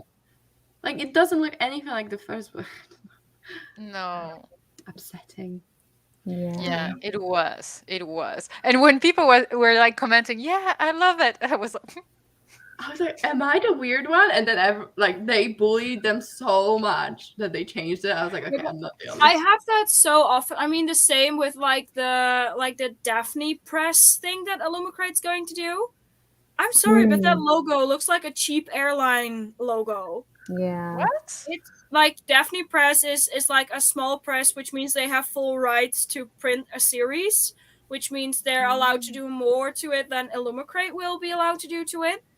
And then they just announced the logo, and it was so bland. Like it looks like a combination of an airline and IKEA or something. And I'm like, this is not good. And then they announced the first book, and then me and a couple of friends were like, well, no thanks, because I think it's going to be like £70 or something. Yeah, like it's really £70? expensive for one To be book. fair, I mean, if you look at like Grim Oak Press or Subterranean Press, those are also very expensive, but they are very specific in what you'll be getting. Yeah, I mean, it's so bland. And then they changed the Illumicrate logo to the one underneath. What, like this? No, the other one. Just the yellow. Oh, That, yeah. This is the new Illumicrate logo. And like, why did you change it from the light bulb? Sure. It's so bland. And I'm like, I said to my friend, like, if this is the direction they're going to go in, like, I'm out. I'm sorry, but I'm out. Because like their first book was Sabriel, and I would have been interested in like a special edition of Sabriel, but they're not even sure they're going to be able to do like the full series, so you have no clue whether you're even going to have a complete set. Those things cost like £70 excluding shipping, and you have no specifications on what you'll be getting in the sense of like paper quality or, you know, type of binding. And stuff like Grim Oak Press and Subterranean Press are very specific in what you'll be getting. Like you'll get paper with this much grams per blah blah blah, and they're very specific. And this is all just like I'm sorry, but I'm not going to pay this much for that. And it's not even, this sounds ridiculous, but it's not even that exclusive, because I think the print run was going to be like 1,500, which is not that exclusive. I mean, obviously, I'm sure larger print runs go for like tens of thousands of books, so 1,500 is still exclusive. But like, they're making some bucks on this, bro. Yeah.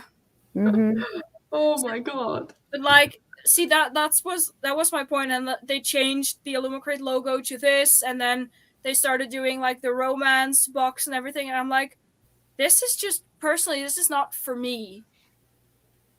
And I mean, obviously, to each their own. If you love romance, great. It's great that there's finally a box out there for you. But I'm like, it just kind of feels like it's not for me anymore. They're just moving away from what I personally love. Yeah. But this is why I think Book of the Month is really cool. And I'm sad it's not in UK or like Europe. I don't know. It's not in Europe, right? It's just US exclusive. No, but that's the thing about them. Like they send boxes for free to creators in Europe to actually advertise it when it's not available in Europe. Like I just don't get it. I saw it on different channel, and I'm like, how does that make sense? Yeah, that's what I was thinking. And so many British YouTubers I watch like advertise it. I'm like, I can't even buy it, but it is a good deal though, because it's like, I don't know, for like US prices it makes sense, because I think it's like a hardback. Normally it's like way more expensive, and it's cool because you could just get the book. So if you really want the book, you just get the book. I don't like how they put like the big bands, so we always know, but like that's like personal preference, not a big deal. But yeah, it is a cool, like at least it's like just the book, and if you don't want all the crap, you don't have to get all the crap. Yeah, and you pick the book you want, as you said. Like, so yeah, it's a nice idea, but I wanted to try because everyone was like trying it, and everyone was getting it for free, and I was like, I cannot get it. You advertise it, like I was just so confused. Yeah. I had that last year when I was wanting to buy the Addie LaRue edition, but I wasn't able to because they don't ship to the EU. It's so weird. Like, yeah, and like Larissa said, no one mentions it until I went and tried to get it, and there's like it's US exclusive, but none of the booktubers mentioned that it's US exclusive. So it's like you go to the website and then you're just annoyed. So I was like, oh, I don't know. Maybe they have very big percentage of their audience being US, so maybe it makes sense. But yeah, I have a subscription to them. Oh, is it good? I like it because like the Kiss Quotient, like a Nat trilogy, like was all in hardback, and like that's like one of my favorite like romances because of all the autism rep in it. I love it. And like some of the other like romances, like they come out like within hardbacks, like you can't find them like any like where else. Like they had what was it, like both of the Casey McQuiston books like were in hardback, which was nice. And after a year you become a BFF. So then you get a free book for your birthday, like a free add-on book for your birthday. And then after like they do like the book of the year, like in this like for December books, you get one of those for free. So I end up getting 4 books in the month of December after that. So it is a really good deal, I think, because each add-on's like $10 US. Okay. So it is like, and it's much cheaper because like I've been able like to get like quite a few books. Like I'll go like somewhere and like they're $27 like US, but I'll be able to get them from them like for $10. So yeah, I think it's a great deal. Yeah, for sure. Yeah, because I remember looking on their website and just the price for the subscription wasn't that much in that sense. But yeah, I mean, obviously it's a bit difficult if they don't ship to us. So yeah, it's true. Because like I would say like a hardback in UK, brand new, probably be like I want to say £11-12, which is definitely less. Like it's more than $10, which probably be £8 maybe. So I thought, oh, that's like a decent deal. But then when someone said, oh, normal hardback in the US is like you said could be 28, I was like, well, that's an amazing deal. That's almost a third of the price. So that's really good. Aren't most like YA hardbacks around $20 and then most adult hardbacks around $30 in the US? Yeah. It depends because like let's say like it's kind of a popular selling book, then like it usually like after like a while of it being out, like it'll drop like a little bit. Like initially, like though a lot of them end up being like around $19 or so plus tax. But like after a while, like if it does like really well, like then the price drops since you may be like anywhere between like $15 dollars like to $12 or $14 depending. But like the adult fantasies are the ones like that are the most expensive ones. Yeah, because I noticed that before. Like I think it's A Darker Shade of Magic, for example, or even maybe like Nevernight. I'm not going to get that out because it's stacked. But I think it has like a list price in the book of like $27 or something. And I was like, what?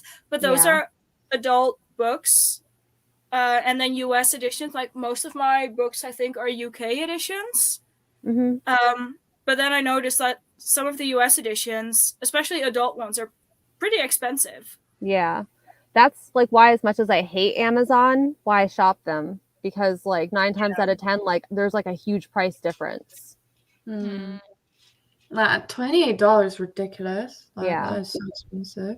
Like, well, in the UK, occasionally maybe there'd be like a £20, but I would never pay that much. Some are 15 if they're very like big names, but yeah, I think 11 is like normal, reasonable price. But sometimes ebooks are that much. I'm like, excuse me. But I feel that's how much I pay for my hardbacks. They're usually between like 16 to 25, 30 euros. Like that's a normal price for hardbacks. Yeah, so this is not fantasy at all. This is like historical fiction. But these are like £19. These are UK hardbacks and they're really chunky. I consider that expensive. Yeah, this is like I would say that's expensive for UK. I don't have. I'm in Poland, so I don't have my UK books here. But yeah, I thought I saw artwork like on the end pages, and now I'm like curious. Yes, you did see correctly. Ooh. Is that Anne Boleyn? No, this is Catherine of Aragon. Aragon. But this is Anne Boleyn. Oh, I love Looking good. Those are gorgeous. Yeah, these editions were kind of a bitch to get. But they're very pretty. Like, I finally have all 6 of them, like the entire series, and now I just need to get to reading them. You've not read them. I love that. No, I mean, that's a theme. That's a theme here. I'm a book collector. True. But they're, Yeah, I mean, she all of is. these have the gorgeous illustrations on the end Oh, papers. Oh, I love that. Love end pages. I think that's so pretty when they. I have to turn it that way. It's so pretty. That's nice. Yeah. Does this have art? I feel like the fact that I just don't have the space has been very good for my budget because I would want to be a book collector, but I just have one book card and I'm debating if I should get a bookcase. But I'm like, oh well, don't really have the space. Yeah, so you mostly get like you mainly get like ebooks and audiobooks, right? Yeah. I do live next to a massive library right now, so I should go there at some point. But just because of COVID, stopped going to the library. But yeah, I usually get ebooks. Like I don't know, I like it, and I read it faster, and my thumbs don't hurt. But if I love a book, I love having it physically. So I'm definitely buying all of the Greenbone Saga. Like I had the first book, so I want to buy the rest as well. But they're in paperback, which is lovely. My And now, second to last Empire of the Vampire finally arrived. wow, that's big. This is I the Does it gold. have purple? Yeah, purple. This is the What? Goldsboro one. Mm. But they were holding back the books because there were issues with like the VAT we paid. Like I think we talked about that as well. I'm not sure whether it was this or another live, but they sent 5 of my orders, and on 4 of them I had to pay double tax. And then this one I didn't have to pay double tax, and I have no idea why. But this one arrived, and the other 4 are still stuck at customs, as well as all 6 of my Fairy Loot orders. And it's crazy right now. Yeah, I ordered something from Becca's shop, you know, the Yeah. candles, and they shipped on November 16. They still haven't left the UK. No, same. I mean, I have the Winter Night set from Fairy Loot, and it shipped November 24th, and same. And then I have the Angel Fall set, which shipped like December 1st, same, like no movement at all.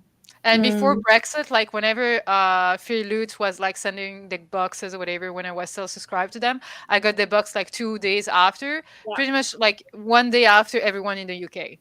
Or Same. when, But then they switched to Hermes. Like Yeah, I think that true. was still at DHL, and then they switched to Yeah. Hermes, and then Hermes sucked, so it was already extended to like over a week.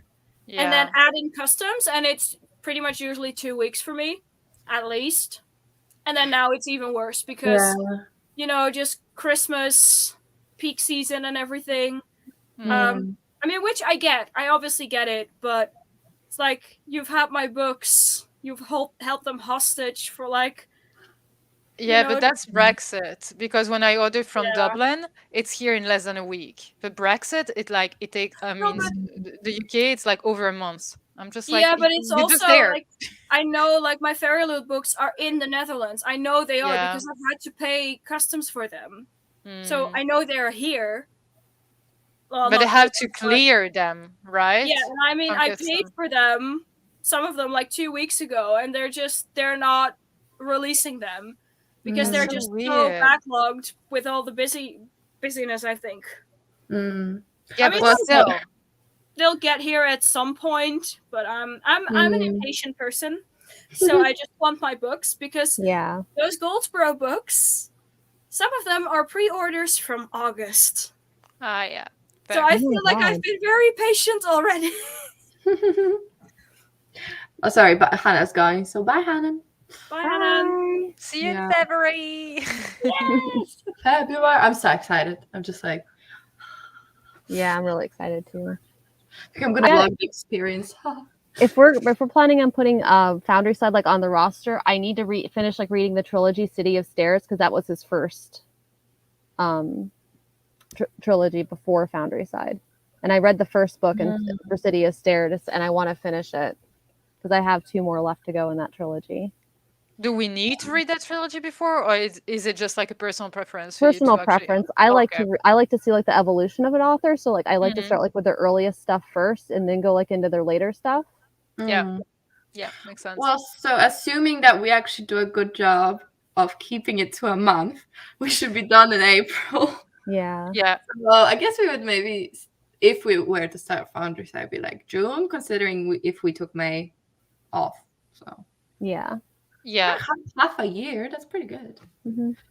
Yeah, but so I'm it's gonna be like excited for yeah, Founders. June, July, August, then a break in September, then October, November, December. Mhm. Yeah, that's kind of perfect, right? Bless you. Maybe we should like plan all the dates so we're like Yeah. We should do that. We should do that. Yeah. So Mhm. yeah, so we know we can block everything and whatever. And if something happens, we can still like talk about changing like from yeah, a few hours there or a day. yeah, But not we the should whole block it. And it yeah. would help me with everything else as well to just block Yeah. the days. So Well, yeah. all right. I'll write up some dates, throw them around as an idea because I think weekends work well for us because of the time difference, right? Mhm. So yeah, we can do that, and maybe we can agree till April, and then we can. And I was always thinking later. maybe we should like come up like with a like main brand for like our read-alongs and stuff, like rather than change like every time, because that might confuse people. That's why for the Instagram that I've been super bad at following up with, I wrote like read along with us, to have like a random name. Yeah, Um, I'm happy for that to be the name, unless someone has strong opinions otherwise. Reading Queens. Ooh, I do like that one. I love it. All right. Reading Queens read along. I like it. Okay. Femke, you happy? This can be our new brand. Yeah, no, sorry. I'm crashing a bit. Okay. Do you still have the second live show?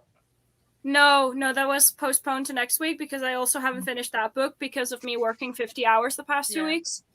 So we just postponed it to next week because I should go back to working 30 hours this week. So Good. hopefully I'll have time to finish because it's like only 400 pages. So Have you started it? I'm on chapter 3. That's the second book in the series, right? That you're reading now? Yeah, it's the Obelisk Gate. So. Cool. Yep.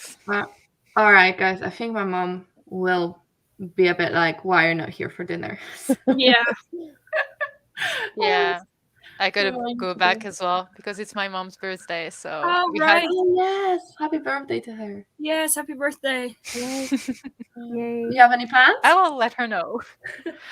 We had dinner. We ate all together at 1 already. Give gifts, etc., etc. So now we just had like hang out with the family. So That's nice. Nice. Have fun. I will. Okay, we gotta end the broadcast. Yes. Thanks for everybody who Thank joined you. us. Hey everyone. Bye, guys. See you guys in February. Make sure you guys stay on our Instagram and mainly like Twitter pages. Like keep follow along. Make sure Our like social media. Follow Yes. our social We're out media. there. yes, Maybe because we we can all touch share it like streaming responsibilities, like of like live shows and reading sprints and stuff. So bye, Larissa. Bye. Thank you for coming. I don't know who else is with us, but bye everybody. Always feels so Awkward weird. wave at the end. Waving. Yeah. Oh no, this is a 2-part system too. I have